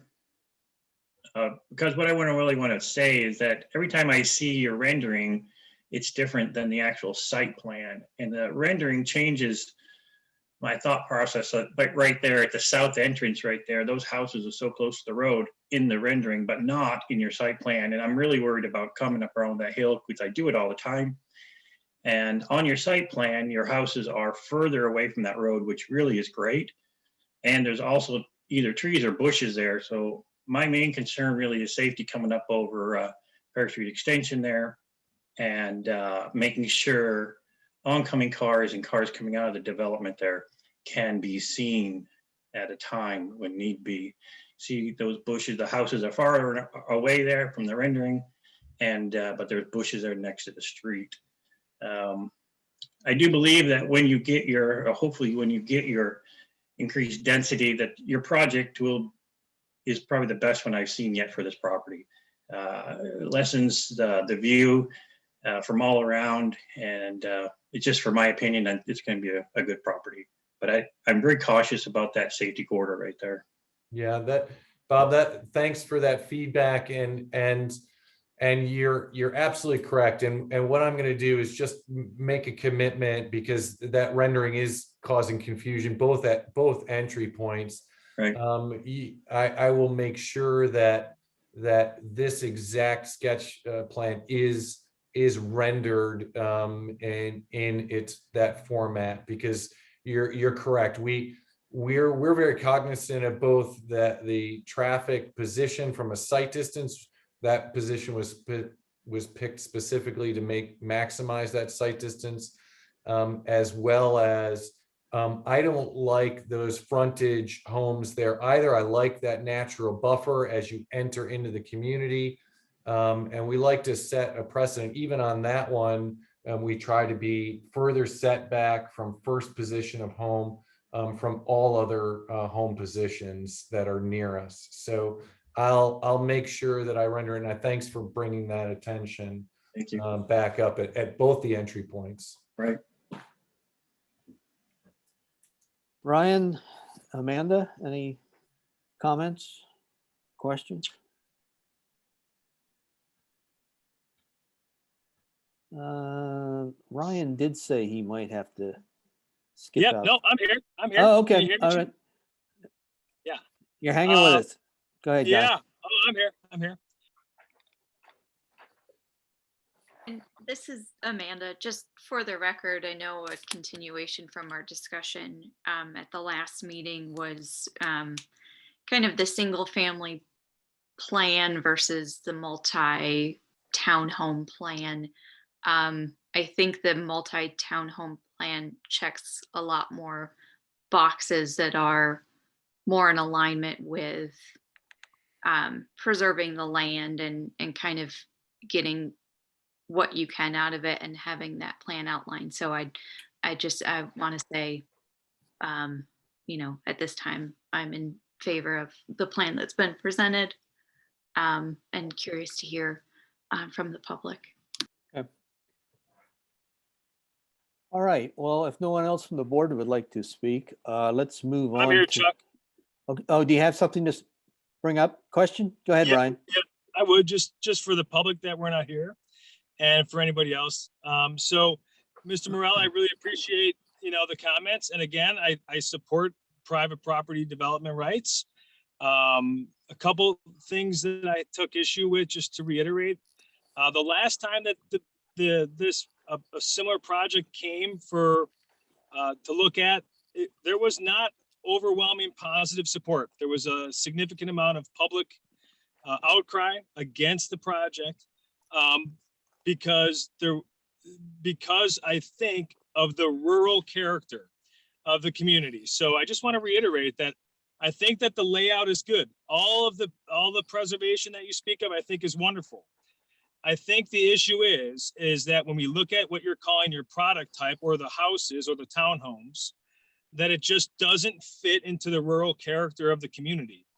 And I agree, we absolutely need houses like this in our community. And we have specific areas zoned for those types of products. The Uptown area, the R120 that's in the northwest area, just northwest of the city of Canandaigua. We have current zoning areas that support and encourage townhomes and high density development like this. So I think that we just really have that's where my holdup is. I appreciate that you have the right to develop the property. I appreciate the conservation objectives. I believe that the product type and the idea of high density townhomes in our southern corridor residential area does not fit the mission and the spirit of that zoning. And that's where I feel like maybe the town board will have a say also. You just brought up the development that we saw earlier with the Metro's property. The planning board encouraged a higher density development on that 7-acre parcel with going from the allowed 11 units under conservation subdivision to an increase in 16. And the town board unanimously voted against that in a very, very high density area right across from the hospital. So I don't know which way the town board would vote on this particular high density development in our southern corridor residential area, but it will be interesting to see what they think. I think it's a good layout. I think it's fantastic what you're doing with Miller. I can't wait to see a hard surface trail that nobody has to maintain into perpetuity. When we look at this area, I'm not only looking at baby boomers, right? My parents are baby boomers. Everybody needs empty nester housing, but I'm looking from my perspective, 100 years into the future and what this development will be and how the character is going to be, if it's going to add or deter from the character. So again, that's just my opinion. I do not support the product type. I do support the layout. Okay, thank you, Ryan. With all that being said, let's move to the patient people who've been waiting to speak. Again, would you please give your name, address? Try to limit your comments to 3 minutes. Address your questions. Well, if you have questions, you can address it to the board. I will in turn address it to Mr. Morel for his response. And if you just have comments, make your comments, because again, this is a sketch plan review, and that's why the applicant is here to get input from both the board as well as the neighbors. So with that being said, let's go outside, and anyone who would like to speak, please raise your hand. What I'm going to do is I'm going to go in order of the people on the calling and call their name. If they want to speak, they can speak. If not, we'll go to the next person on the list. Okay. First, we got Mr. Dan Ridley. Hi, hello. Hi, Dan. I just was, my wife and I were noticing on the layout that it seems to be our concern is nearness, obviously, to the first townhome and the nearness of this driveway accessing the north Route 21. On different layouts, it seems to be moved. One time I see it next to us on the original Farmer's Trail. And then another layout, I see it's right in the middle of the field, which is what we were asking for. And I'm hoping it's further away to the accesses in the middle of this field next to us on the north entry. And as far as the trail, just understand that just one person, two persons' views is just, we understand this is going to take place. It's just, it's one thing to have this come into our lives. And another thing, and to have more public access into this property with the trail. But albeit it does look like a decent site proposal forthwith, but just concerned with the two drawings having, looks like a different position of the driveway for the north entry. We're hoping it's in the middle of the field. And one more thing about we're hoping too that there could be some aid with a berming, if that's a word, buffering maybe along our property, so we don't see so much of the traffic in and out. Maybe the cars can be shielded from bird's eye view from below.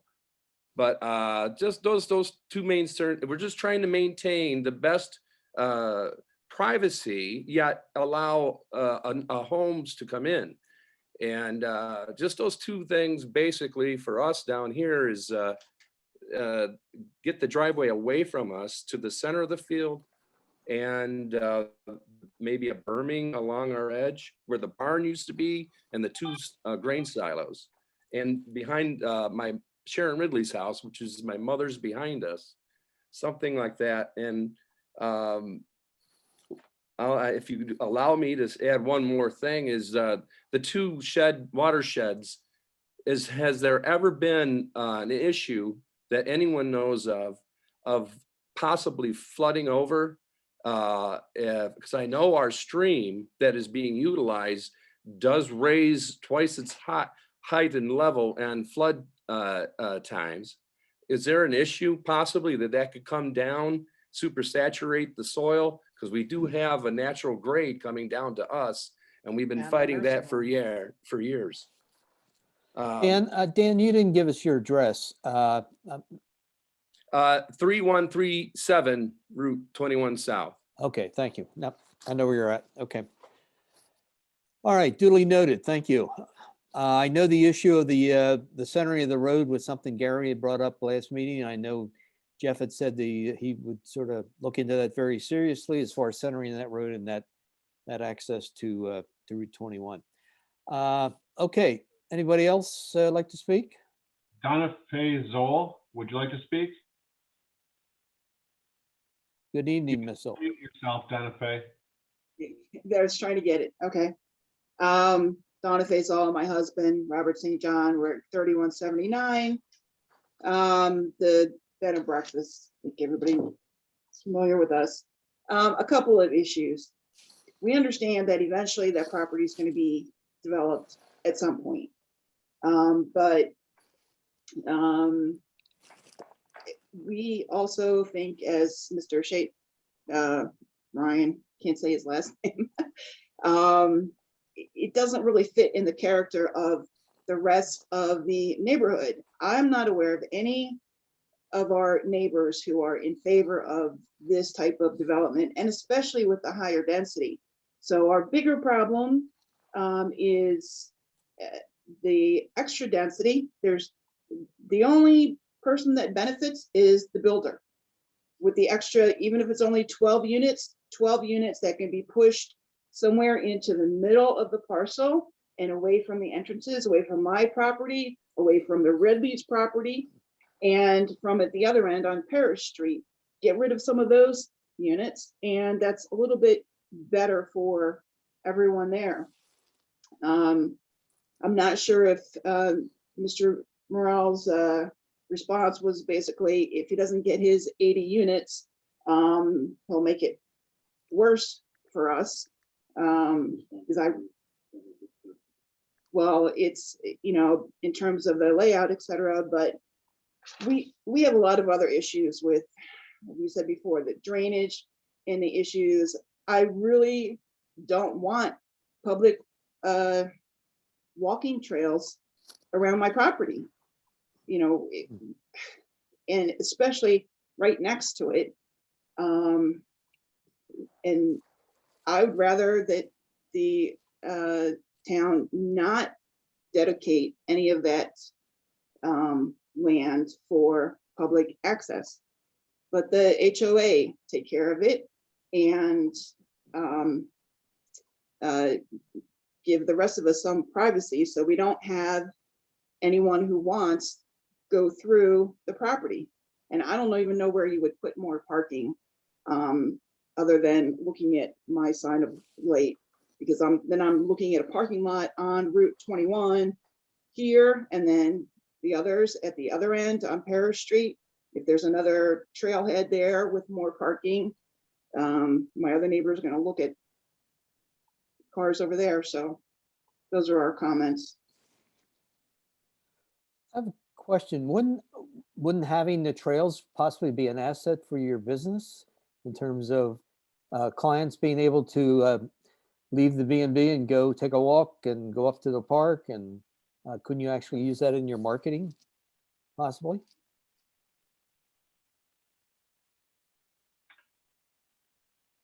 You're muted, Donna Fay.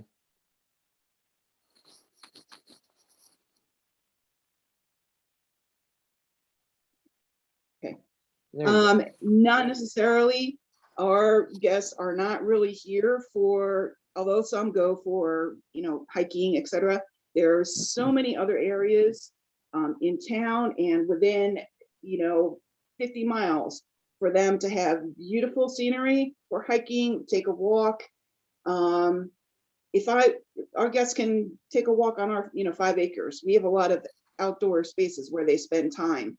We've got Miller Park across the street, so I certainly don't need another public access on, you know, right next to us. So no, it's not something that I would want or market for. Okay, just a thought. Thank you for your comments. We'll go to somebody else. Chris, who's online?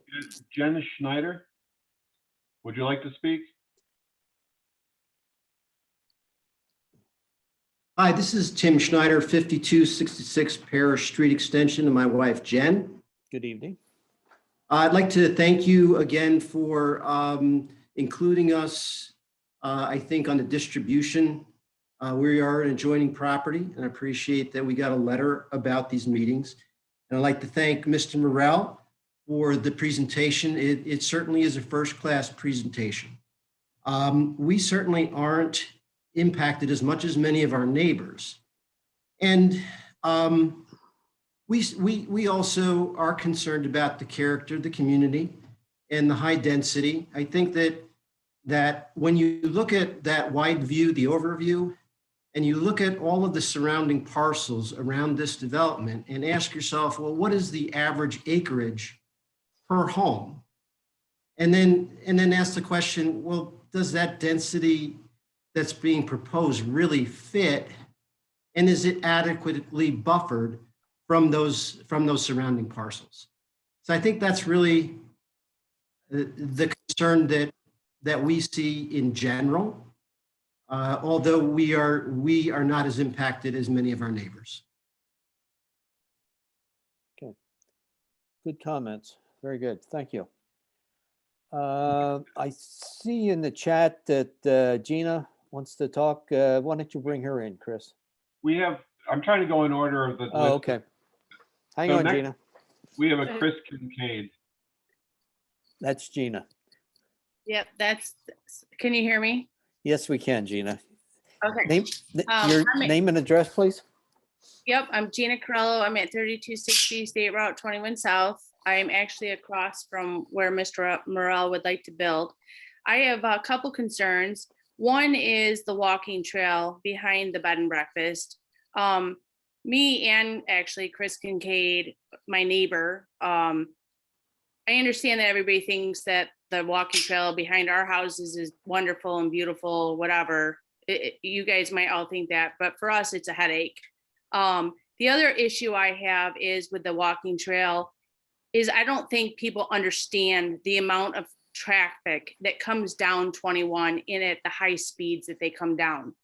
If you put a walking trail to meet up to the one that's behind my house, you're asking for accidents, you're asking for people to get hurt. By the time they hit my driveway, they're not even slowing down to hit to the stop sign. And I'm not talking just cars, I'm talking about tractor trailers, and the amount of traffic with tractor trailers that come down that road is huge. So we really need to think about that, and how are we going to protect the people and the anybody that's in that to be able to walk across that road, our road 21. I mean, there's days, especially with the snow today, within the last week, when I have to chance it to just get out of my driveway to make sure that I'm okay. The other issue I have is I've been here for over 20 years, and I have an issue, and I don't know about everybody else, but you're going to put a development in and they're going to have sewer and gas, but I'm not. And I have a very, very big issue with that, especially the fact that it's down the road about a mile from me, but yet we're not going to have it coming up to us, anybody that is along our corridor. Those are just the few, I know I only have a few minutes, but the traffic issue is a big one, just in the fact of the walking trail. As far as the looks, I think they're okay. The amount of townhouses, I think that's gonna hurt our community, our little community that we have around here. But basically, that's all I have to say right now. Thank you, Gina. Okay, next we have a Michael Broderick, if you wish to speak. Yes or no? Michael, unmute you. Unmute yourself. Okay, can you hear me? Yep. Sure you got can. 3 minutes. All right, thank you. I'm Michael Broderick. Mary and I live to the south of the development. I think 21 will be very much impacted, and we may be even more impacted as far as the site, because the backside of those townhouses are going to be, I actually moved 3 trees a couple of years ago to open up my view of that land, which the deer are not going to be very happy with. But now I guess my concern is what Robert said at the beginning. In one sketch, I see the townhouses being set off from Parish Street Extension quite a ways. And then in another sketch, I see them almost on top of Parish Street Extension. So I think that really needs to be pushed back as much as possible. I know that sounds selfish, but I also think from a safety point, if anybody has lived up or gone up through here in the winter, the town is up here almost every night trying to push snow back because it keeps drifting across. So it's, I'm not sure how it's going to impact. I just remember when they built that bridge up on 390 by the airport, there was accidents galore afterwards because they didn't think about the impact that it was going to have on the winter. And it was quite expensive to take care of that. So again, from my viewpoint, I think everybody's made some really good points. Jeff, I think what you did with your presentation was beautiful. To me, I appreciate the townhouses just because, as someone mentioned before, if it's not townhouses, it's going to be many acres of private land for houses that are going to be much more impactful, I think, from a viewing point. But I guess that's all my concern is. I think it's going to hurt me and my wife as much as anybody. And I just hope everybody considers what everything has been said. Thank you. Michael, we didn't get your street address, if you I'm would. sorry, we're 5203 Parish Street Extension. Thank you. Okay, Chris. we have a Elizabeth Medicine. Okay. Not unmuting. How about we have another Chris Kincaid? No. How about a Dennis Fiorello? Yeah, I'm here. Can you hear me? Yep. Can hear you, Dennis. Great. I'm at the 3114 State Route 21. I'm the yellow farmhouse on the corner of 20 and 5, 21 and 5 and 20. We'll call that the old Case Farm. I'm just wondering, first of all, I'd like to thank Ryan for eloquently putting that, that really this type of development doesn't fit the area. My wife and I are from New Jersey originally, very densely populated area, came up here and bought a farm and raised some racehorses and get away from the urban strife, and the urban strife seems to be catching back up to us again. If there's other areas of the town that are already zoned for this type of development, why would that not be exhausted prior to approving something like this in another area? That's my first question. Doesn't have to answer. I'm just throwing a question out there. There's about a half a dozen or so families that are going to be affected, and I think you're definitely going to suffer a quality of life with this development. Has the developer sat where Horizons is right now and looked at Route 21 in the morning to see cars backed up from the 5 and 20 light back already to that nursing home? And you're going to put another 140 cars? And what's the assumption with baby boomers? Is this an over 55 development or what? I'm confused. Jeff, do you want to answer that question, please? Like, where does the empty nester assumption come from? Jeff, you're muted. Unmute, Mr. Morel. Okay, let me try and address some of the questions, and I'll address that one in my comments.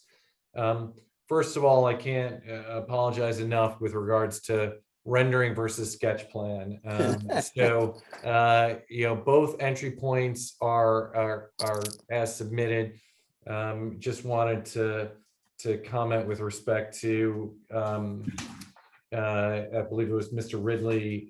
Yes, we're looking at the midpoint, and I also want to communicate our intent of we are more than happy to add additional landscaping and berming and screening, and we always do those. Instead of doing them on an engineering plan, we always do them from the point of the immediate adjoiners' view sheds. So we look at those view sheds and then we set up that screening based on how that adjoiner is being impacted immediately, instead of just picking dots on a map.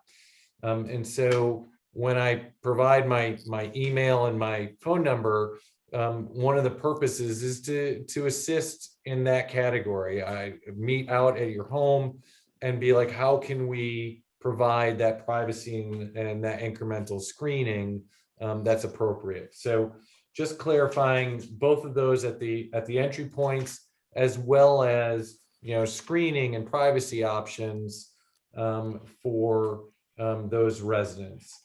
And then with respect to your question about baby boomers, empty nesters, these homes are designed in a 2-bedroom configuration. They're designed with a master bedroom and then a second bedroom. They are all single-story layout and design with a 25-foot maximum roof height. So by those designs, you basically have an empty nester customer set that purchases these homes. These homes are fee simple for sale. It's not a condo, it's not an apartment, it's not a rental. They are fully individualized lots that are sold no different than any other existing home. And they are basically 100% occupied by empty nesters. We have built this product type for well over 15 years. We know the demographic extremely well. It is not restricted as a 55 plus restricted community, but by design, we have never constructed this product type and received anything else other than a quote unquote empty nester. And by empty nester, it is either a couple or a single occupant living in that residence, a single occupant being a male or female that is elderly, that is widowed, and or male or female whose kids have now flown the coop and are quote unquote true empty nesters. And the purpose of that obviously is to communicate that they're, as I said, they're both traffic profile as far as trip generation is de minimis, and their contribution to the overall community is incredibly strong. Empty nesters dig deep and become a very good bunch with regards to community engagement and involvement. And we have a long history in that as well. And I there's a lot of discussion about rural character, and I want to address that question with regards to this community and communicate that rural character is greatly enhanced when you're deriving 75% plus open space in a project. You are looking across wide swaths of open space that keep that field presentation immediately surrounding the adjoiners and the streetscapes. To design this in a colonial fashion just would be much more defeating to rural character. It would turn into colonial swing sets, large lot of manicured lawns that would be much more suburban in its design versus a low profile unit that is arts and crafts designed, where your visuals of this, although you're looking at this in a top-down configuration because you can see all of the homes in a top-down configuration, your streetscape visuals along Route 21 and Parish Street are across huge open space blocks with all of those natural features presented and preserved in perpetuity. And what I mean by that is forever. It is permanent open space that is permanently protected. And so your sight lines of that rural character really get maintained and enhanced with both this product type, because it reduces the amount of land utilized, as well as where we're designing the product type and the interior of the site, which really keeps your streetscapes and the visuals across those large open space blocks preserved indefinitely. So I want to highlight that versus, looking at this in a more traditional subdivision design, which would not generate any of that rural landscape layout. So hopefully that kind of clarifies both the baby boomers. The last one, I think it was question-wise, I think those walking trails and the walking across Route 21, fully acknowledge that we will be studying that during our preliminary and final design with regards to traffic engineers. Health, safety, welfare issue will be looked at extensively. We don't want our residents hit or in an accident as as much as certainly you do as a concern. And I think I stated last meeting, we will require a traffic impact study as part of this application to look at not only the adjacent effect traffic-wise and pedestrian-wise, but also off-site. All right, next participant, Chuck? Chris. Chuck, Yes. I'm not done yet. I have one other statement. This is Dennis. Sure. Chuck, So- can I just, I'm sorry, sir, can I just interrupt for 1 minute? Mr. Robitello, I just like the record to reflect, this is Ryan Stachak. I'm going to dismiss myself from this meeting and hope to return soon. Okay. Please note at 8:11, Ryan left the meeting. Okay, Dennis. Yeah, just to close, I think it's a big assumption with the baby boomers. Okay, I think that's a big assumption.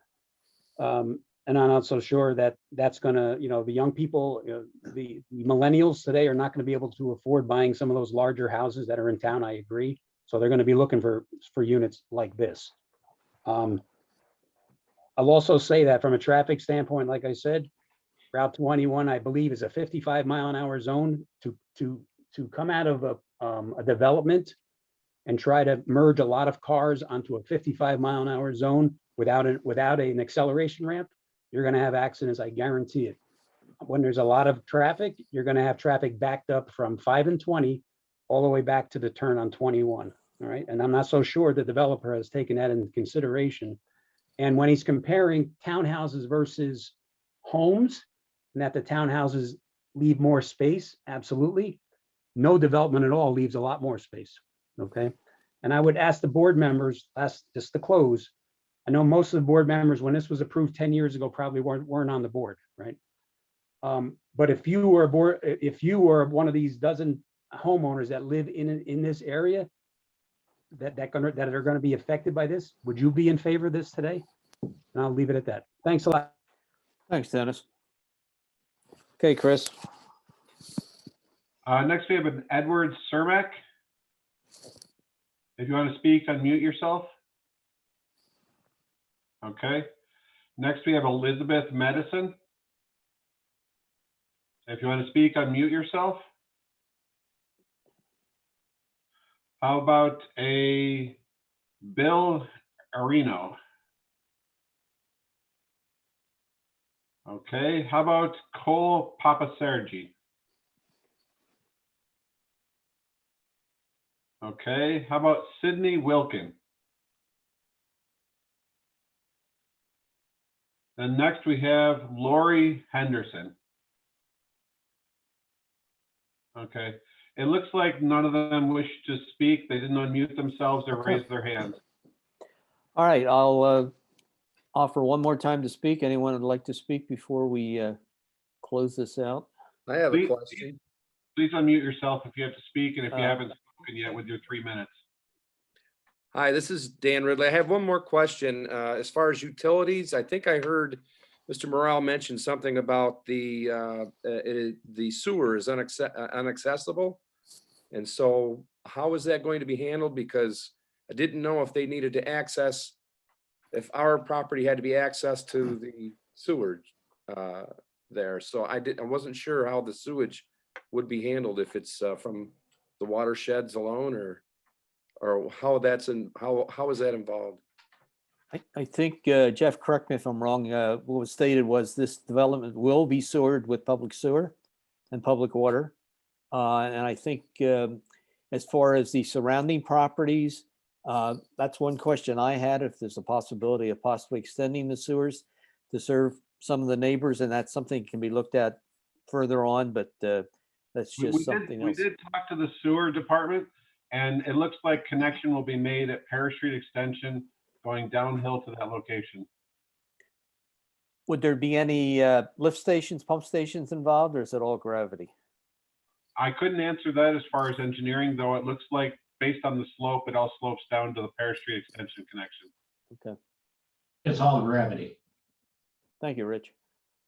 Oh, there we Okay. Anyone else want to speak this evening? This is Chris again, and this is just a zoning kind of a statement. The SCR district code reads that development in this district should create compact and walkable residential neighborhoods while preserving meaningful open space. Okay. Quoted from the Bible. Okay, thank you. All right, folks, this will conclude tonight's review of the sketch plan. Mr. Morel, Jeff, you can take what you heard and go ahead with your development of a preliminary plan. If you so choose, you can tweak your sketch plan and come back to us another time. We'd be glad to look at it.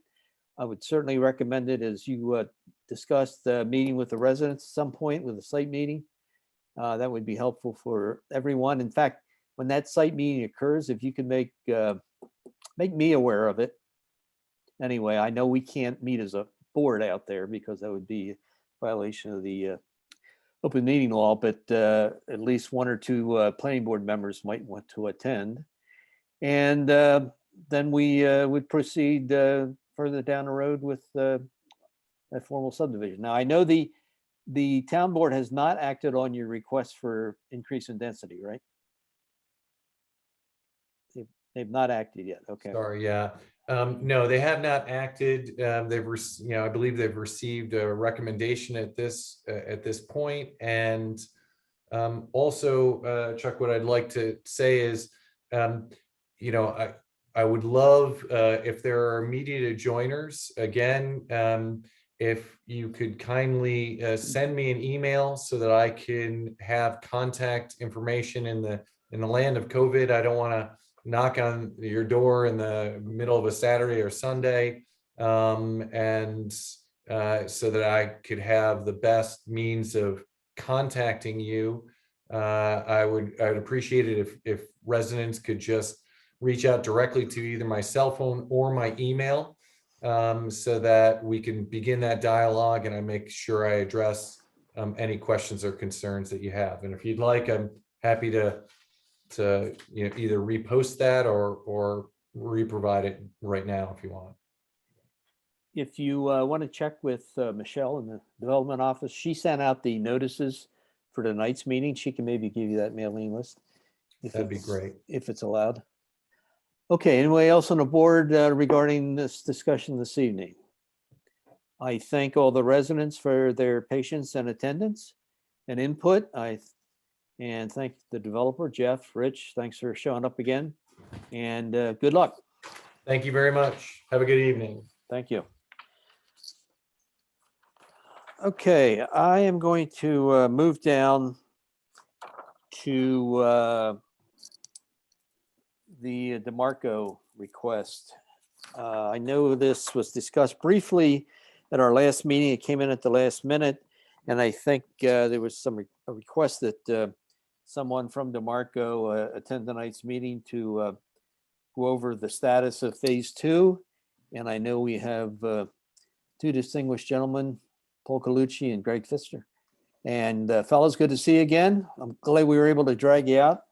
See, we miss seeing you. So every once in a while, we got to bring you back. So do you want to give us an update status as to where you stand with phase 2?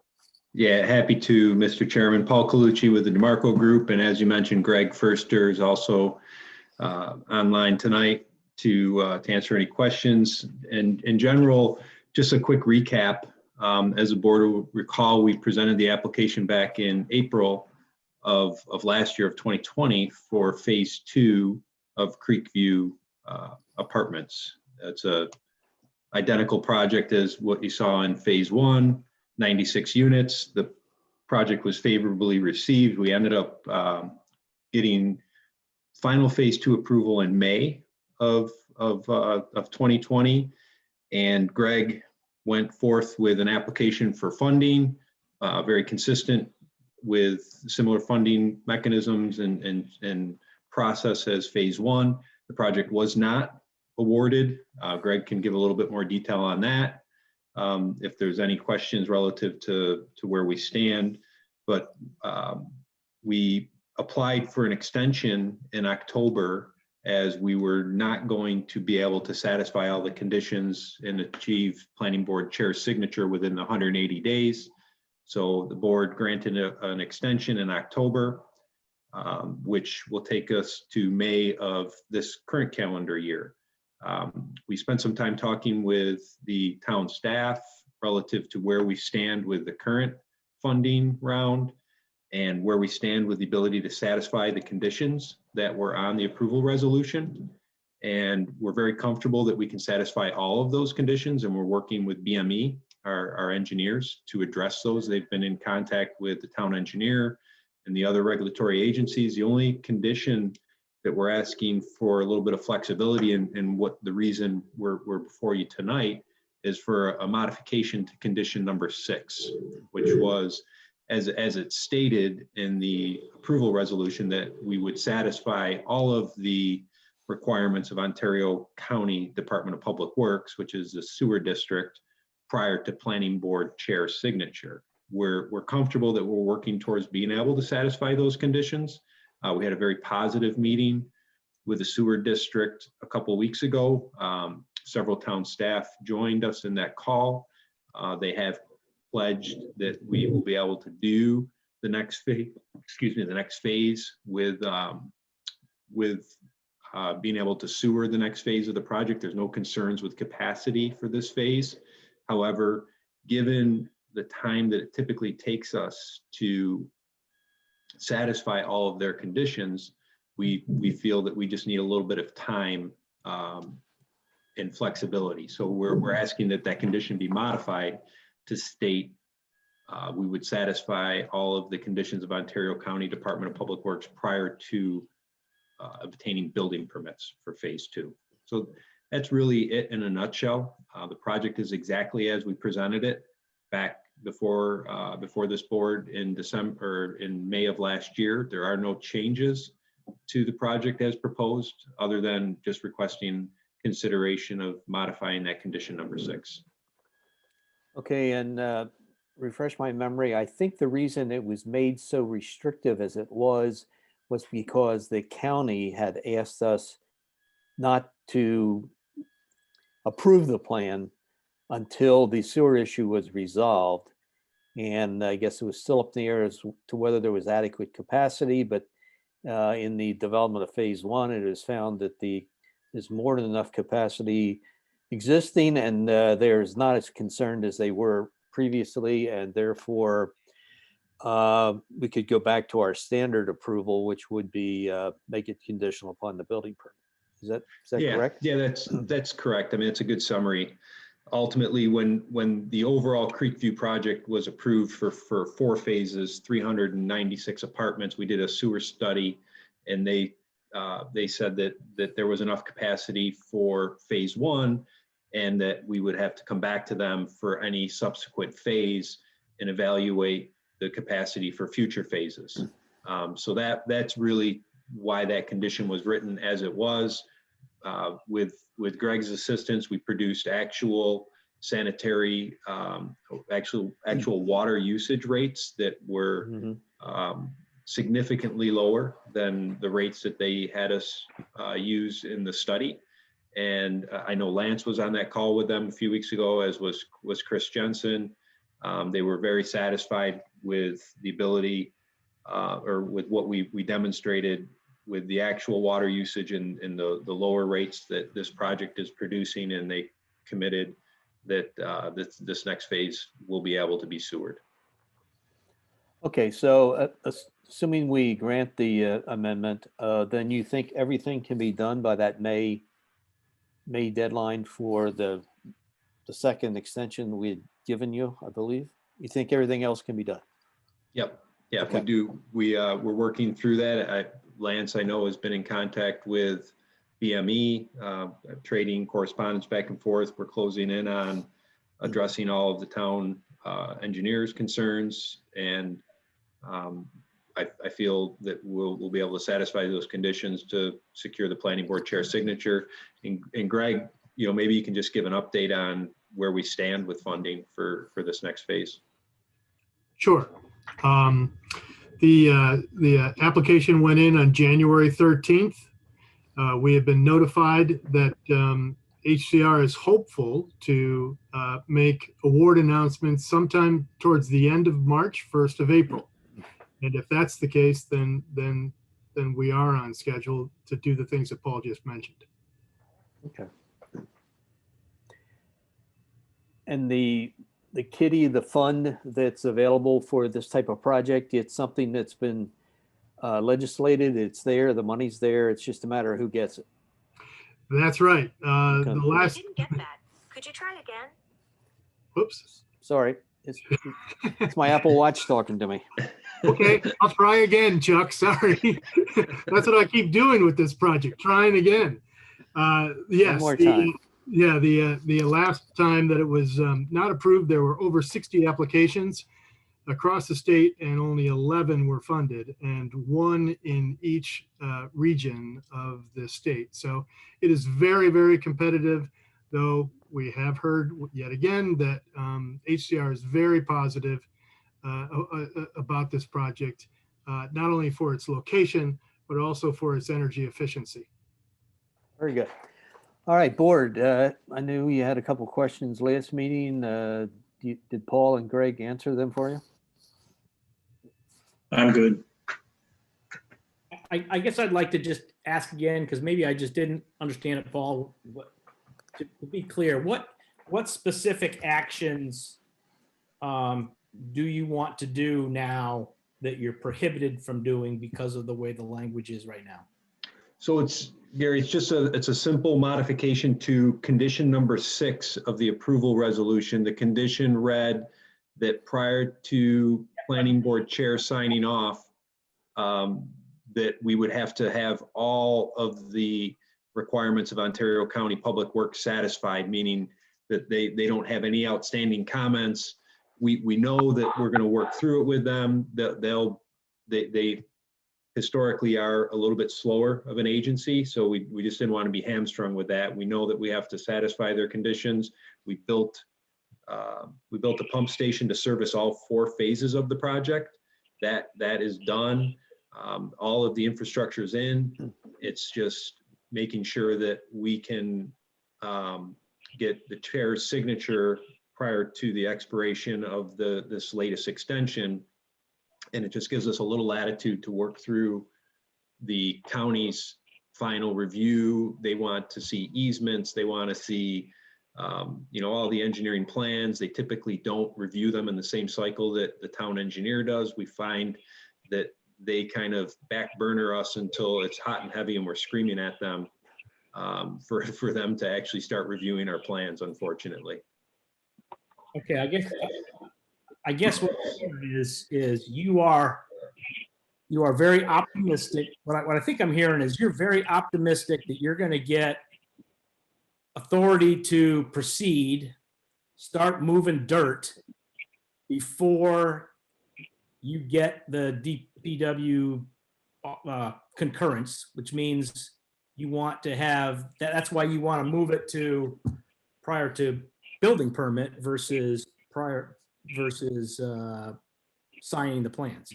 I'm just not sure what you can do really between what's the difference between what is changing this. Yeah, I'm thinking louder. I'm speaking louder. I'm thinking. By changing this, what does that grant you, enable you to now go do that you can't do right now? They're only allowed 2 extensions of the approvals and stuff. And this would give them that extra time to get the money, the funding, and everything like that. It's kind of the only open kind of check mark. We can grant more than just 2 extensions. We've done it during this COVID. We seem to be doing it every meeting is going on. We have the ability to do that, to add a 3rd and a 4th and whatever we feel is appropriate. Yeah, Gary. No, I'm sorry, Mr. Chair. The board has not yet granted a 90-day extension on any application that we have had. I have tried to look that up where I don't believe we are allowed to do that. We have granted the 1st, you were correct there, indefinitely granted a 2nd. But usually by time that 1-year time frame comes back around, those applications will be required to either A, get signatures, or B, come back in for reapproval by this board. And so swear we've done a third before. I might be wrong, but I thought we did a third, and I remember Chris Nadler saying that, that was, we could waive that only two requirement if we thought it was necessary. And that might be true. I have not had a chance to talk with Chris Nadler to verify that, but as of how we've done things in the past, I don't believe we've ever granted a third, and I'm not aware that we're allowed to go beyond the two. All right. Well, if that's my misunderstanding, then I totally understand. And I'm not against this. I kind of am against just doing it for the sake of doing it, making it easy for people. And that's why I thought there were other avenues. We just leave it where it is right now. Another avenue to let you go it. But if Lance is right, we can't do that, then I now better understand your request. Yeah. So a scenario moving forward, if you would get this change in the condition, you get the plan signed, and then Greg's not successful getting his funding for this round, the plans would be signed, they'd be done. But then there's a 1 year requirement, Chris, that something has to happen within a year after the plans are signed? So after the plans are signed, they have up to a year to obtain a building permit. I mean, the thing is I could hold off issuing a building permit if you want to make that a condition until they get everything, their ducks in line or something like that. But however you want to work it. Well, so right now they have approvals. They have approvals by this board that expire May 7th, 2021. That was the last extension that was authorized by this board. So they have between now and then to get these plans submitted to us for signature upon granting of this amended condition by the board. And then from that point on, if there's any additional conditions that we need to ask or offer, that's most certainly something we can do at this time. Okay, well, not to be pessimistic, let's hope Greg can get the money and we can move forward in next year. We fully expect to. Well, We're anything we can do to diligently help pursuing that.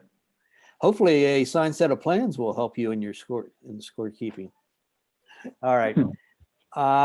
Anybody else from the board have any questions on this, the logistics of how this works? Okay, I think we understand it. All right, fellas, thanks for coming in. I will entertain a motion to amend the site plan approval to reflect the change of condition number 6 in accordance with what we discussed. You have a resolution to that effect, Lance? Yes, I provided one to you. I don't have control of the. Okay, that's all right. I think I know what it says. I think everybody else. Sure, I can read it to you. That's not a problem. But I want to clarify, it's no longer condition number 6. It's condition number 5. And the reason is that the standard first condition that was previously on there was the 180-day condition, which is no longer applicable. So we removed that condition, and now, therefore, subsequently, we've lost one, and this is now 5, condition number 5. And so it reads, all comments from Ontario County Department of Public Works regarding their review of the sanitary sewer design are to be addressed in the approval provided prior to issuance of building permits for any buildings to be constructed in phase 2. Okay. So if you're ready, I'll make that motion to accept the amended final phase site plan approval with amendment number 5 condition on CPN 20-016 for Creekview Apartments at Woodland Park. Okay, do I have a second? Second, it's Amanda. Thanks, Amanda. That resolution still reflects the May deadline, right? Yes, For the second 90 they're days. correct. Okay, all right. And before we vote on it, well, no, let's vote on it and then I'll ask another question. All in favor? Aye. Opposed? Okay, one last thing, you had the clubhouse too. This doesn't affect the clubhouse in any way, right? You don't have, there was no provision in the clubhouse approval that required a permit from the sewer district? I don't believe so, and it would be our goal to get those plans signed on the same time frame. Okay. Okay, I just want to make sure that same condition isn't in that approval. And we should be addressing both of them rather than just one. But okay, if it does not, then we'll move forward. All right, guys, good to see you. Good to Thanks see for you. coming Thanks. out. Thanks, everybody. Have a great night. Okay, you too. All righty. I think we have a couple other people hanging on. I guess they're just very interested in the goings on of the planning board, which is great. Let's move up to our minutes from February 9th, our last meeting. I'll make a motion, we approve them. Do I have a second? Second. Second from Bob. Thank you. All in favor? Aye. Aye. Nice job as always, John. Okay, we've no referrals from the town board at this time. No recommendations that we need to supply to the ZBA. We have no recommendations to Chris. All right, no letters of credit tonight, though I know we'll have it next week, next meeting. And let's take care of considering a second 90-day extension to Connor and Chelsea Dixon Schwabel, owners of property on the yet to be determined address on Lake Hill Drive. I guess they're still muddling through their project up there. Anybody have any specifics as to what the big hangup is? I know this is the second extension request. Chris, do you know what the issue? Just timing, architectural plans, stuff like that. Okay, time of the year. Okay. Move it. All righty. If nobody has any objections, I'll take a motion to grant the extension. I'll make that motion for extension on CPN 20-041. Thank you. 90 Bob, days. have a second? Second, Amanda. Okay, thank you, Amanda. All in favor? Aye. Aye. Okay, then Jeffrey and Heather Carson are also looking for a second 90-day extension for a property 5610 Buffalo Street extension. Yeah, I actually know them, so I won't make that motion. Oh, All right. you aren't holding them up, are you, Bob? I'll go ahead, make a motion to approve a second 90-day extension for CPN 20-021, 5610 Buffalo Street extension. Okay, second and final extension, right? Do I have a second? Second, Amanda. Amanda? Chris, anything unique here as far as why? Again, COVID, weather? It's just everything, builders, Bob? code, plans, Okay. the usual. Okay. All in favor? Aye. Aye, opposed? Okay, I think that takes care of the bulk of the agenda. Lance, you all ready for your big presentation tomorrow? Notice I'm still in the office working on presentation. Working on your PowerPoint. Okay. No, I got that. I guess right now I'm scheduled for like 3 of them. So I'm working on the other ones now. Okay, if every time you mention town of Canandaigua, we get royalties, you know. Yeah, right. I'll make sure I slip it in there a little bit. Okay, how to deal with developers? We do a great job, right? You most certainly do. Okay, well, good luck tomorrow, and I'll be tuning in. I think Gary's Yep, I'm in. involved and signed everybody else.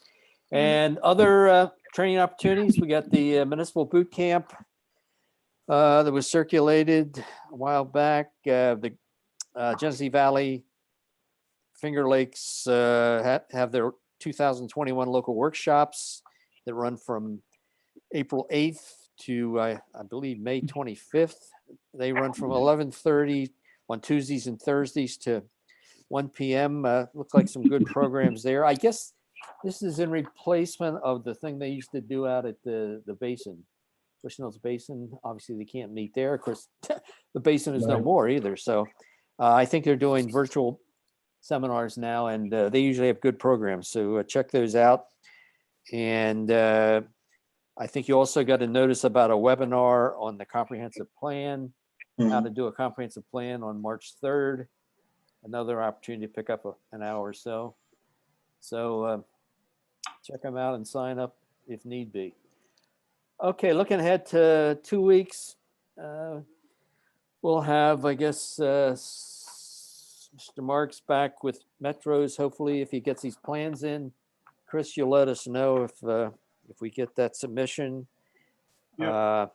We got a couple really, just some nice single-family dwellings on existing lots, and then a County Route 16 tear down and rebuild. Yep, and Middle Cheshire, the 2-lot subdivision, that's back. you said? We don't know yet. The owner is discussing with the neighbor and stuff, so they're trying to figure out what they want to do at this point. Okay, well, if they want to go ahead and talk to us, put them on that agenda. Okay.